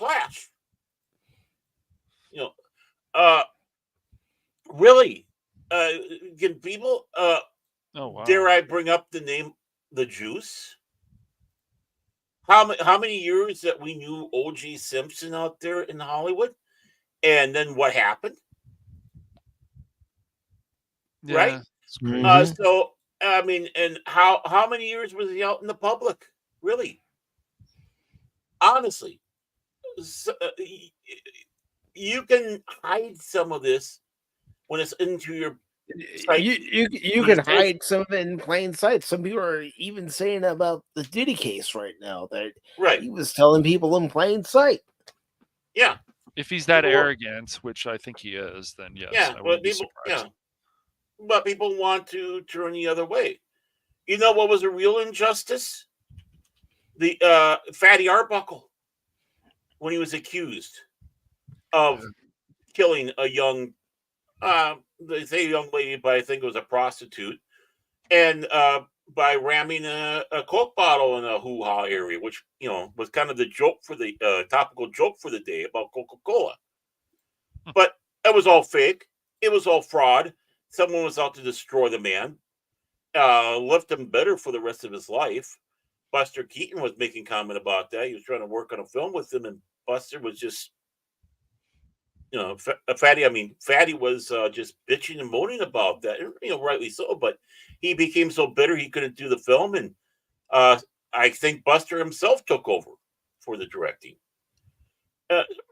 You got to be careful with the accusations, especially the accusations of that. They can't defend themselves. Mm-hmm. Oh, he abused us. Oh, so he killed mom and dad, which brings X for doubt. Oh, there was a ton of money involved. If I remember right, one of the fears they were well-to-do family. Yeah, and one of the fears that the kids had, if I remember right, is that they're going to be cut off or have a significantly small amount of money left for them. That we had money, and that this was a money thing, greed thing. Mm-hmm. And we've all seen these spoiled brats and know that some of them would go that far. Rosie, you've been around it. You're flopping around like a big walrus out there for a lot of it. Rosie, you're a moron. Anybody who thinks that the Mendes brothers should be released, they're crazy. Absolutely batshit crazy. Rosie, double down on this. Have them live with you. Them and their wives or wife. I mean, if there's only one. Have them live with you. I'm sure you got a big enough house. You can help them get integrated into the new world if you really fucking cared. And if you really have faith in the stuff that you're saying. And make sure your door is unlocked to your bedroom. Don't lock it. You got to have faith, right? These are decent boys, right? And don't be looking over your shoulder every time you're walking down the hallway or flopping down the highway.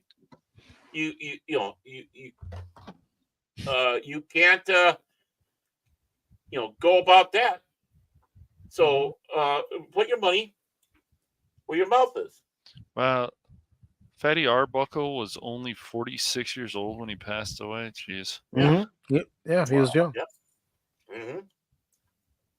And he was. I try to remember which one it was. Sherlock Holmes Jr. I think that was the film he's supposed to direct with Buster, and I think Buster took over because Fatty was just at that time just He was broken. He was broken. He was a broken man. Yeah, I would think so. After that, he was charged of first-degree murder and basically. Yeah. Mm-hmm. And what about the evidence? What about the evidence they had about the fact that these two kids were spoiled brats that wanted money, and that played into it? Oh, that never happened. I mean, growing up in Southern California, I can remember that being one of the top news stories. Was their trial? Mm-hmm. Right. 100%. Even here, everywhere. I mean, this was major news. Mm-hmm. And this isn't reform. This is punishment. This is keeping them out of the society for the rest of their lives for what they did. Matricide and patricide. Mm-hmm.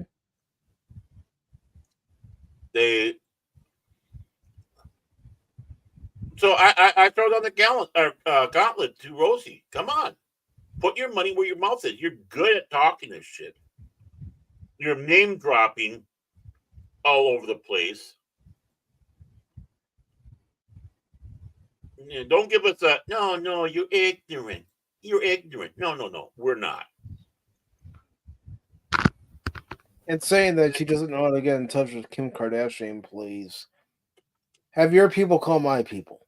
Bingo. I was just going to say that. Yeah. That's what it is. It's just it's the narcissism again, like we talked about. They want to. I am watching. Well, as you know, Pops, as we talked a little bit recently about that, I am watching The Penguin, and The Penguin is awesome so far.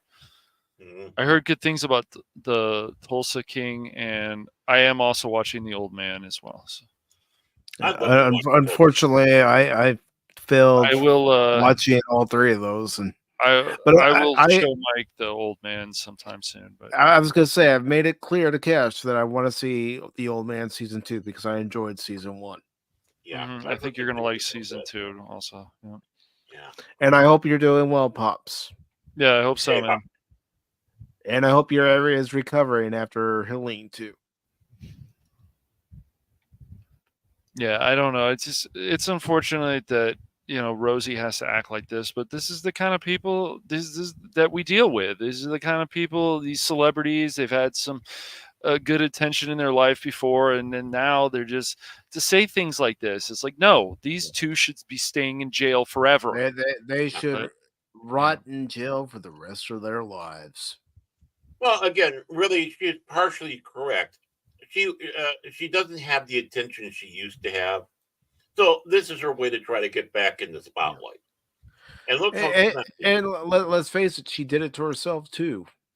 Yep, not having the attention she used to have. Mm-hmm. Showing how much of a powder keg she can be, just being on The View. Yeah. Yeah, no problem, Pops. Yeah, we'll talk more about that. No worries, brother. No worries. We'll talk more about that later, Pops. No problem, dude. I love. I want to find more people that are watching The Penguin. I know Crit's watching The Penguin too. Yeah, it's really good show. Tell you what, why don't we have you on? I would have loved to have done a season review of The Old Man after season 1, but I didn't know too many people who were watching it. Yeah. Mm-hmm. You just watch it because the dude was in it. Dude playing a dude. Just wait, that's something else. Yeah. No, it's a interesting story. So you might like it, Baron. I don't want to spoil anything for you. So. Oh yeah, I mean these shows actually I do want to watch, but right now, I'll see what I can do, Mike. I'm We'll, maybe next week we'll start watching that. I'll start catching you up, dude. All right, sounds good. Commentary and all. Well, yeah. Again, John Lithgow and Jeff Bridges, they worked well off one another, especially when they actually had scenes together. But the entire show of The Old Man, I thought was very good. Now there were some nitpicks I had here and there, but overall, I still enjoyed it. There was a tiny bit of an agenda, but not really much of anything, but a little bit. Yeah. And Tulsa King, I should have watched it when I had Prime, but I didn't, and I currently don't have HBO Max at this time to check out The Penguin. And from what I've been hearing, the Penguin's pretty good. But again, it's one of those things I want to be able to watch it for myself and say for myself, "Oh yeah, it's good," instead of just going off what other people are saying and saying, "Oh yeah, it's so good." Yeah. Well, I mean, no, but it's so good. Well, it's fine if you guys want me to like set up a watch party next week or whatever. We can start. As long as Phil's not watch the Penguin. Yeah, Phil won't be there. You know, Al. You know. I don't think Phil. Yeah, it's good. No, it's good. I don't think Phil actually cares about what's happened to Batman lately or the Penguin. So I don't even think he watched the Batman. Maybe he watched the Batman movie. I'm not sure. I never watched the Batman. Don't care. You don't really need to. They explain everything what happens before, so you don't really need to. Nah. I mean, it's the freaking Penguin. Mm-hmm. Yep. So, is there anything else you guys would like to talk about before we wrap things up? Okay. Let's add to the list. Fuck you, Rosie O'Donnell, and fuck you, Mark Hamill. There we go. Gosh. Why not? Let's just add her to the list now. Too. I mean, she wants to put killers back on the street. I mean, and if you guys, and just so you guys know, he doesn't. Baron doesn't have Mark derangement syndrome or Mark Hamill derangement syndrome. It's just that Mark Hamill once again decided to open up his mouth about stuff, and people are getting tired of it. Now, sure, you can ignore it. I get that. You know, you can just ignore it, but people are getting tired of this. Same with Mark Ruffalo. Same with you can go down the list of actors. Unfortunately, well, Mark Hamill's attacking his fans. John Leguizamo's been opening up his mouth again recently, so he always does. He can't stop himself, I guess. So yeah. Well, the thing is, Mark Hamill is insulting his fans, attacking his fans. He is the ones that don't agree with him. That's right. He can't leave at the fact that he can't take it. No. Right, and it's like, you know what? You don't attack your base. And your base is the people that appreciate your work as Luke Skywalker, the Joker, whatever role there is, right? They appreciate you for what you've contributed. So to go out there and then you start pushing your personal politics, and then calling the others, just doing a blatant attack all across the board against fans that don't agree with you. Well, fuck you, Mark Hamill. Yeah, that goes for anybody. Don't assume when somebody's a fan of yours that their politics are the same as yours. That's silly.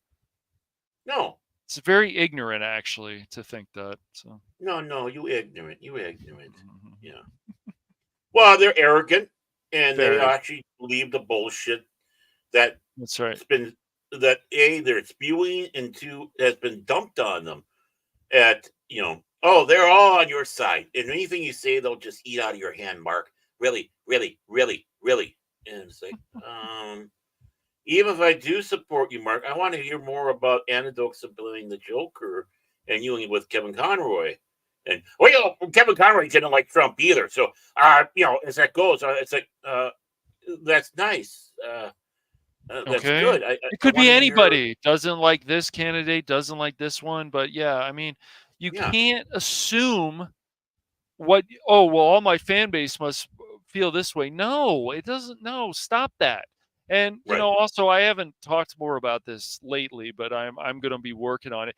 Look, I don't like what's also going on in conventions. If you're paying money, You do not need to be bombarded by any kind of politics that do not fit into these stories. Just because these people are so arrogant to say these things, it's just so stupid. This is money that's coming out of your paycheck, your wallet, and for people to be bombarded by politics they don't want to hear. And of course, the old saying will be, well, just don't go to it. Don't do this. Well, you know what? Some people want they're talking about some other stuff, like Mark Hamill talk about Star Wars. People want to still hear that, of course, and then they start bringing up other shit, and it's shit because it's like, no, not everybody feels this way, not everything, and then they start attacking people and actually going on vicious attacks, not just an attack, but a vicious attack, and it's like, what the fuck, man? What are you paying for? And so people have every right to complain about this, to criticize this, because these things shouldn't be happening at conventions. When you go on a panel, you say, hey, they're autographed, but other people say, oh, they talk about whatever they want. Cool.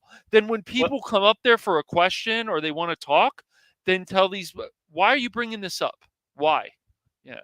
So took a breath. I did. Well, the thing is they all think they're like Harlan Ellison. They can get away with it. Yeah, okay, that's a fair point. Politics, right, that's a fair point. Sure, like that. But the thing is, there's a big difference. You expect that from Harlan. Expected that from Harlan because. But he has the information to back it up. That's the thing. If you're going to be arrogant, you've got to have the information to back it up. So, well, yeah, and the pedigree. I mean, you take a look at what he's done in his life and what he contributed to, and no one can say that he was a hack writer in any way, shape, and form. You might not agree with it. And when he did his convention performances, he'd bring politics and stuff in it. But then again, that kind of was Harlan Ellison. You expected that. Not from Luke Skywalker. No. You tell me about the Empire then. Go out there and talk about the Empire and keep it fictional. Don't bring real life politics in. There, you can talk those politics. How's that sound? How did it feel when Biggs was killed? Right. I mean, especially when you're paying for money in a convention, there shouldn't be crap that you have to deal with because that's just the way it is. That's ridiculous. Yeah. Everything in the convention should make sense that's there. Well, Josh Whedon was the one that really opened these doors to the conventions doing that. When he set up a campaign table for I believe it was John Kerry at one of the conventions. Oh, did he? And people were questioning that. It's like, excuse me, that's when. Hey, wait a moment. This is just a convention, but no, he had some mishmash, whatever. Because of course, he's a male feminist type creature. Right. Well, we want to see that from Republicans or independent either, because it's propaganda. Yeah. Well, yeah. I mean, propaganda in by itself is a bad thing. It's what you're using it for. Good point. Good point. Yes. Because we're trying to sway people to our side. So if you're good at convincing your argument, hey, good for you. Some people aren't good at it. But as it goes, this is a science fiction fantasy convention. Yeah, you can talk about the fact that this story did have allegories to this. Are inspired by that, and that's what brought things in. Like the Hugo Award-winning story for Timothy Zahn, Cascade Point, and I believe he said that was one that was bringing up the topic of abortion, and so. But the thing is, it was inspiration. It's how you deliver the story. How you deliver your side, your side, whatever it is, and keep it to a point that you're not going in and hammering over the head and being an absolute moron. Harlan Ellison was great at that. Harlan Ellison, but the big thing is his stories weren't necessarily be all about politics. It was just, here's a story. This story disturbed you. Good. That was my goal. As he paraphrasing what he said to an interviewer. Yeah, I read your one story, and I think it was I have no mouth and I must scream. And they said about how it disturbed him so much. He goes, good. That's what it's supposed to do. Right. Yeah, which is good. There's nothing Right. wrong with that. You know, there's nothing wrong with him having that attitude. Once again, he's got the pedigree for it. You know, Well, look, Leguizamo and these other people. Yeah, even Mark Hamill, more so with the voice acting. Yes, they've had some very good success, but still, it doesn't mean that when they open up their mouth about something, that goes for any of us, that they shouldn't do their research for first. They shouldn't do their research Unfortunately, when it first. comes to doing research, Uh, people will look at it like this. It takes too much time. right. or But I they're saw it just on NBC. but if they don't do their research first, then it's just they're going to look like idiots, because then people will actually fact check them and say, "Wait a second here, dude, that's not right." And then of Yeah. course they get all upset about it, just like IGN and other people when they call them out in their shit.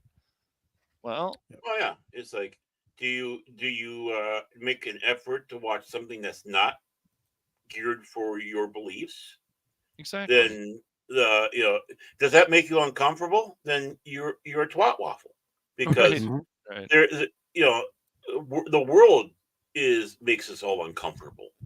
Yeah. Hearing stories that people do out Life there itself makes you can make you uncomfortable. Of course. The Mendez brothers make us uncomfortable. As they should. They should make Rosie anybody. O'Donnell makes me Well, especially when she says things So, like some of the this. cringe-worthy comments from celebrities Yes. make me uncomfortable thinking, you really just said that. Well, do you guys also think, like, because Phil and I had been talking about it before, do you guys think with this P. Diddy thing, do you guys actually think that there may be some big celebrities that are really tied to this and may actually go to jail? I know we've talked There's a about it a little possibility, bit but before, whether they maybe, actually but serve any time, that's another thing. right, exactly. So Well, why are they scrubbing their Twitters and Yep, other I know. things out Because there? they have something to hide. Mhm. Right. They do. If you have nothing to hide, then Exactly. you don't scrub Yeah. your social media accounts. If I was innocent in the whole thing, I would not take that off. It's like, see, look, nothing was going wrong. I was obviously at the right party, not the wrong party. That this all was happening. But like I think you said, Cash, he's arrogant enough to do it, going out there and telling people about his party. So it's like, well, he did these things. Why did you go? Yes, exactly. There's no questions. I But- mean, this is one of those Hollywood secrets. It's like some of the people that I've actually gotten to know before, as they were talking about their music experience, knowing No Doubt, knowing these people. I'm not joking. I've seen the pictures. But the thing is, they said once the guy was doing like cocaine at his house, or excuse me, was it cocaine? Yeah, it was cocaine, and somebody overdosed and died. My friend was like, I'm done. I'm done with this. I'm not going to be part of this music group anymore. And so that's what you need to do when you see something that's actually wrong. We need Yes. What you need to do is you see something that's wrong, you need to speak up. But That's too right. many people were obviously afraid to speak out because they didn't want to bring the wrong attention to themselves. Remember, this is entertainment. It's all about themselves first, everyone else last. Yes. Well, either that, or maybe they one time saw all this stuff and they were threatened with their careers, their livelihood, their life. So May have had to sign an NDA. right. I mean, look at Biggie's, man. Biggie's had nothing to worry about anything with Tupac. I mean, with P. Diddy, nothing at all. And remember that it's just like we're talking about old Kimmy, but let's not forget. Was it P. Diddy? I can't remember, but being accused of doing a drive-by shooting on one of the fellow rapper urban troubadours, and she was flown out of the country for a long period of time, so she couldn't testify. Yeah, you're a classy bitch. Okay, that's why I never liked her. I've never liked her, and that's one of the reasons right there. We all know her claim to fame. Hard. Yeah. And then, of course, Ryan Seacrest being a producer on, their show, The Kardashians, Living with the Kardashians, or whatever the hell it was called. Yeah, they that got guy. so many of them. He was. Yeah. Well, Ryan Seacrest used to be. He wasn't when he started on Star. I think it was on the radio. Yeah, before a lot of people knew. He he was a lot less annoying. And then when he took over the Dick Clark's Rocking Eve and different stuff, you're like, this guy. And of course now Dick Clark's Rocking Christmas Yep. Eve. Yep. Yeah. Something like that. Yeah. Yeah, it's now he's the host of Wheel of Fortune. Excuse me, Wheel of Fortune, and I'm just like, I have no desire to ever watch that show again. I just find that dude very annoying. Well, I like how I'll take a Kardashian over Kardashian. yeah. Those spoonheads are kind of a turn on with those ladies. But in all seriousness though, Ryan Seacrest, you said the important word, less annoying.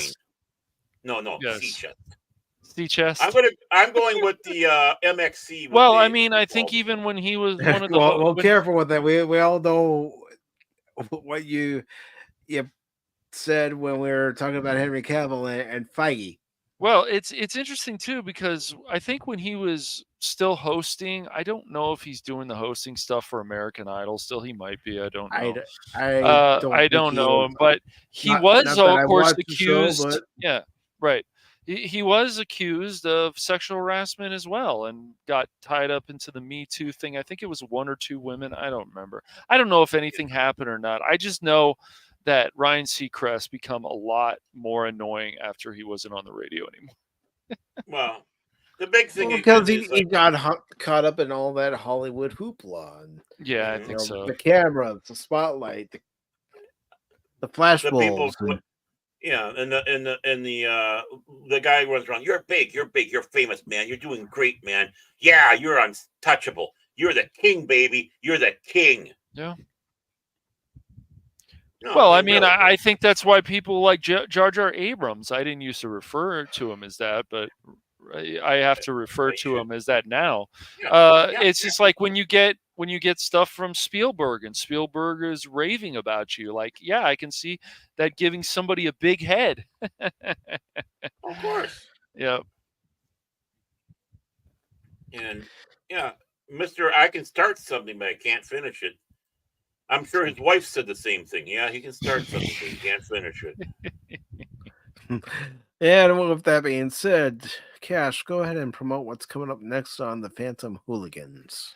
All right. Well, let's see. Next week we'll be back with, I guess, a Booligan stream. Maybe I'll just call it a Booligan stream with Ghostbusters at 6:30 p.m. Pacific Standard Time. So I think Spock might be joining us for that. I'm not 100% sure, but I think he might be. So we'll have a full team. And then, of course, we'll have Phil in there saying, "Oh, you guys are failing again," whatever. If Phil's got the game, he should join us. He should. Yeah. If he's gonna be like Waldorf, you know what he says. He's not going to join Team Epic Fail. That's what he loves to try to call us, and I say try. Well, he's like a Hollywood person, It's just like, I know I don't have the talent, so I'll just mock the others. I'll become a critic. I don't have the talent. I'll be a critic. Yep. And then let's see what else is coming up. Of course, I'll let you promote some of the other stuff, Baron, but. So then, of course, also on the YouTube side, on the Phantom Hooligans, I'm still working on my Velma video, which I'm going to try to do my best to not scream in that video. So I really am. I'm going to try to keep myself calm. Okay. Let's get ready. We got we got the tables open for betting. How soon until he blows his lid up doing that?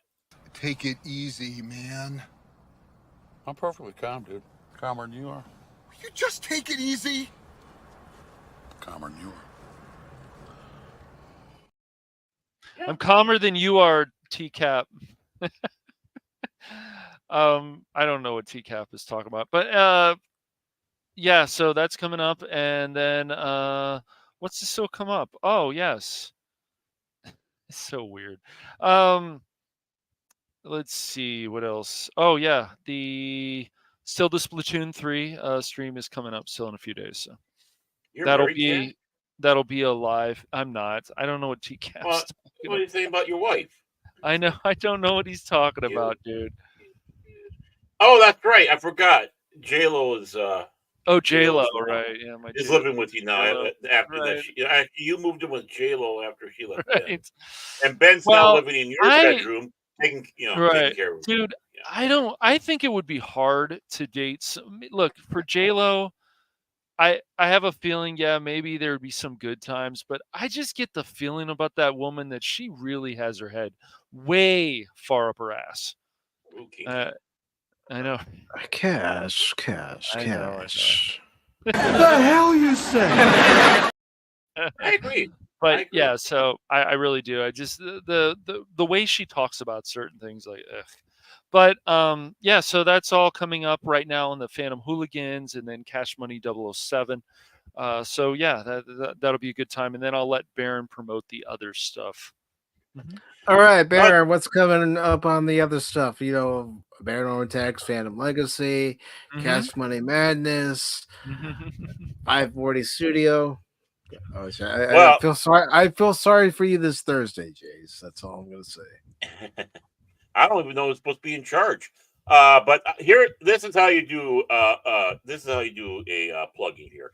Yes, coming up next here. Hopefully on Monday or Tuesday, I'll be releasing another gaming stream that doesn't echo on my channel, Paranorman Tag's Fandom Legacy, and that game, of course, is Contraband Police. Yes, Contraband Police, working for the motherland.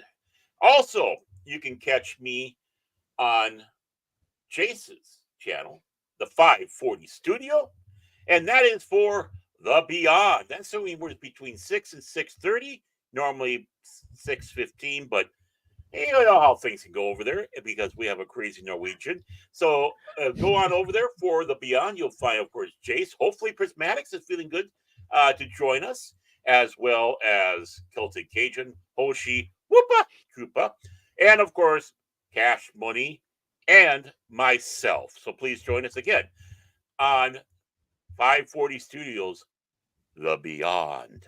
And then on Rumble exclusive, because Cash and I are a bit snooty, very snooty, in fact, we do have our show on the Rumble side only, and that is Cranky Old Fans. And we do that because it gives us an opportunity not to be so fearful of the powers that be lurking over our shoulders saying, oh, we don't like what you're saying.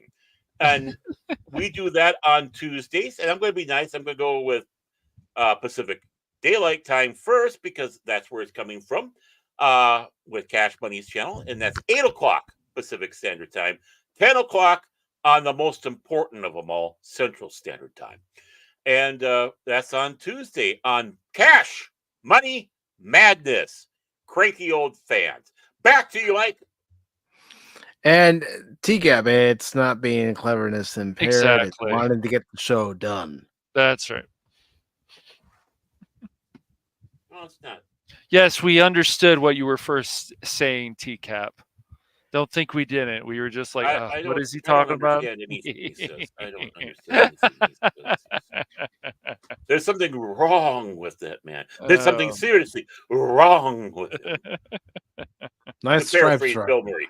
Yeah, yeah, you got it. You got it.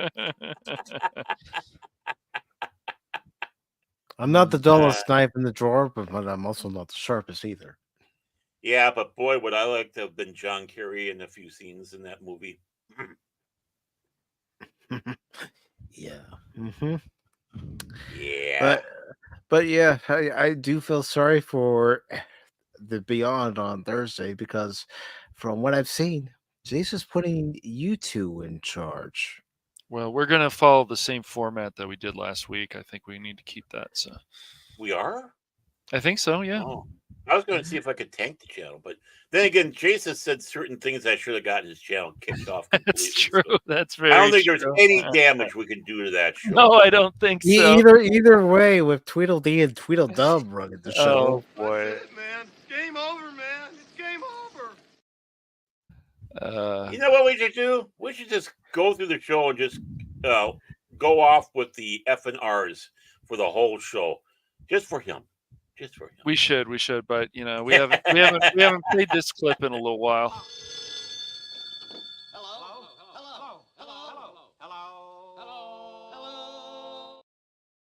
Well, who's the third one? Honestly. As far as this show is concerned, I'm Mo. Yeah, Cash is Larry. Larry. I'm talking about. Yeah, I'm Larry. Yeah, no, I'm talking about On the Beyond. But you know what? When we were talking about Rosie O'Flopple, we should have played this. How many of you think the opinions of actors should be valued as much as, well, say, doctors, engineers, or a courageous congressman? Right here. Yeah, right on. Well, you're wrong. Actors are self-centered punks. Yeah. Oh, we still played it. Yeah, we still played it. I could have been more on the ball with that, but I was just kind of. I was thinking on. Yeah, well, that's just like your opinion, man. And who the hell thought she could be Betty Rubble, by the way? Who in their That's friggin' right. right She mind? was, huh? Yeah. Hey, at least Elizabeth Perkins She was. She played off Larry David well when she guest starred as herself, though. She did, and Larry David just went off on her. It was funny. Yeah. Well. Yeah. But I anyways, wouldn't. Is that all, Baron? Oh, I said back to you, Mike. All right. I'm just double checking. Yep. But as far as what's coming up, by the way, and no, I'm just kidding. Just kidding. Go on. As far as what's coming up on Pacific414 for YouTube and Rumble, Tuesday at 6 p.m. Eastern, I'll be playing more Batman Arkham Knight. Then Wednesday at 6 p.m. Eastern will be another edition of Pacific414 Pop Talk. I'll know more about the topics we'll be discussing as it gets closer to Wednesday. And also, Paul of Phantomology will be joining us as a guest host for that edition of Pop Talk. Oh gosh, you had to get Phil started, didn't you? Oh, yeah, I know. That's Phil's mating call. And then Thursday at 6 p.m. Eastern, I'm going to play more of Contra Operation Galuga. Yep, and I'll be joining you for a little while for that. So. Yeah, sure. Yeah, I will. And then you're gonna just up and abandon me, man. Yeah, I'm just saying. I'm sensing abandonment. No wonder why Mike. You're gonna up and abandon me as a member of the Contra forces while I'm battling aliens, and you're supposed to be battling aliens alongside with me. Then in Star Trek Online, you abandoned me. That one time. And Spock. Gone before, you abandoned Baron. And then in Ghostbusters this Friday, you're probably going to abandon us because you're going to see some hot lady ghosts going around and go, hey. Yeah, that's not going to happen. But you're going to pull a Ray. You're going to pull a Ray. You're going to be lying there in bed.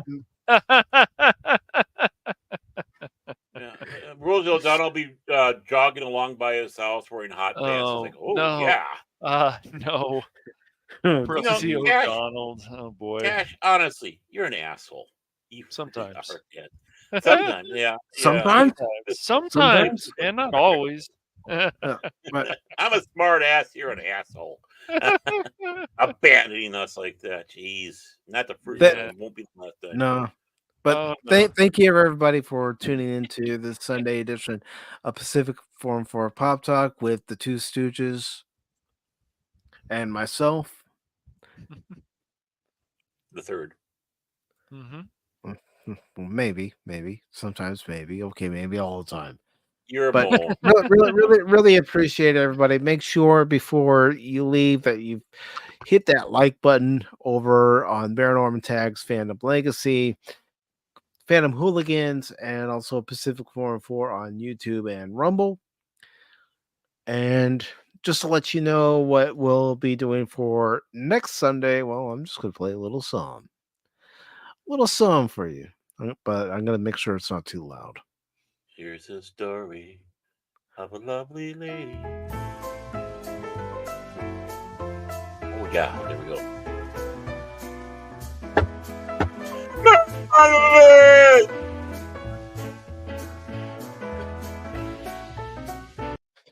Well, you are a reanimated monster. What do you mean? So- I came this way. Yeah, right. But next Sunday, we're gonna have a double feature watch party, and it's gonna feature two Mel Brooks movies. The first one being Young Frankenstein or Frankenstein, and the other movie is going to be High Anxiety. Mm-hmm.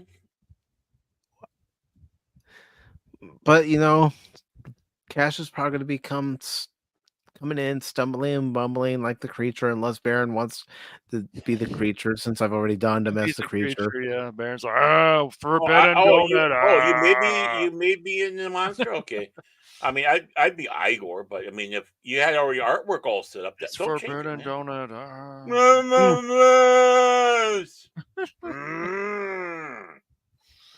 So what did the monster give you?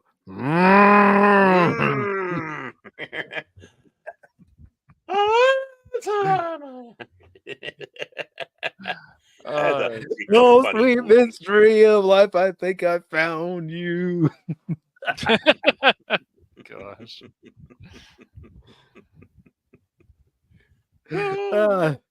Which, of course, is the same thing Madeline Kahn is saying earlier. Yeah. Great movies. Both Young Frankenstein and High Anxiety. Must have an enormous Schwanzstocke. Yeah, I'll play the monster. Would you like to roll the hay? Yeah, I would. Yeah. Werewolf. Dare wolf. Dare castle. Well, you started it. That was double feature next Sunday. It's going to be a lot of fun. Go ahead, Baron. That was Airplane of his day. It really was. It was. And then near the end of the month, it's going to be on the 23rd.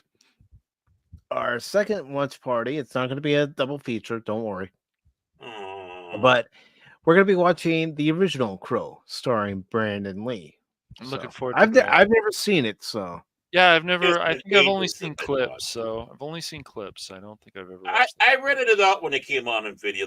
Me and the former long suffering, we watched it, but that was a long time ago. Yeah. So that's what's coming up on Pacific414, and I'm still waiting to hear back from a couple of people I've asked about coming on as guests, so we can talk about them and their channels. But other than that, I want to just take the time to thank those of you who were here. Some of you I know were lurking. Anonymous, Anonymous, Anonymous, Anonymous,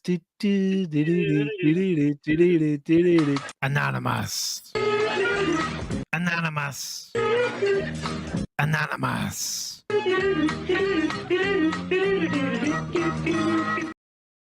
Cash must have got tired of her singing. No, I played it. Oh, you played it? Oh, you got tired of her singing. I got tired of hearing myself sing. DJ Ronnie G. Wolverine, it's good to see you.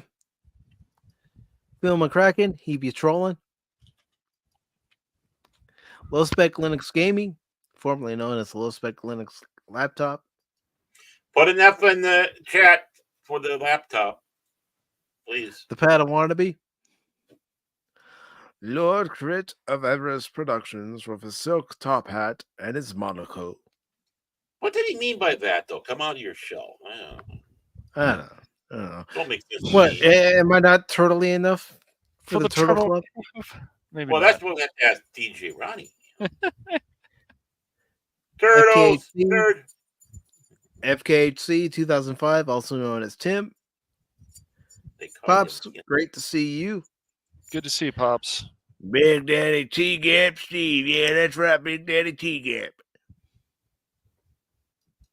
And T-Gap saying dishonor on You dishonor on your Baron. Okay, dishonor on you, Baron. Okay. Not the first time, not the last time. But you all have yourselves a great rest of your Sunday.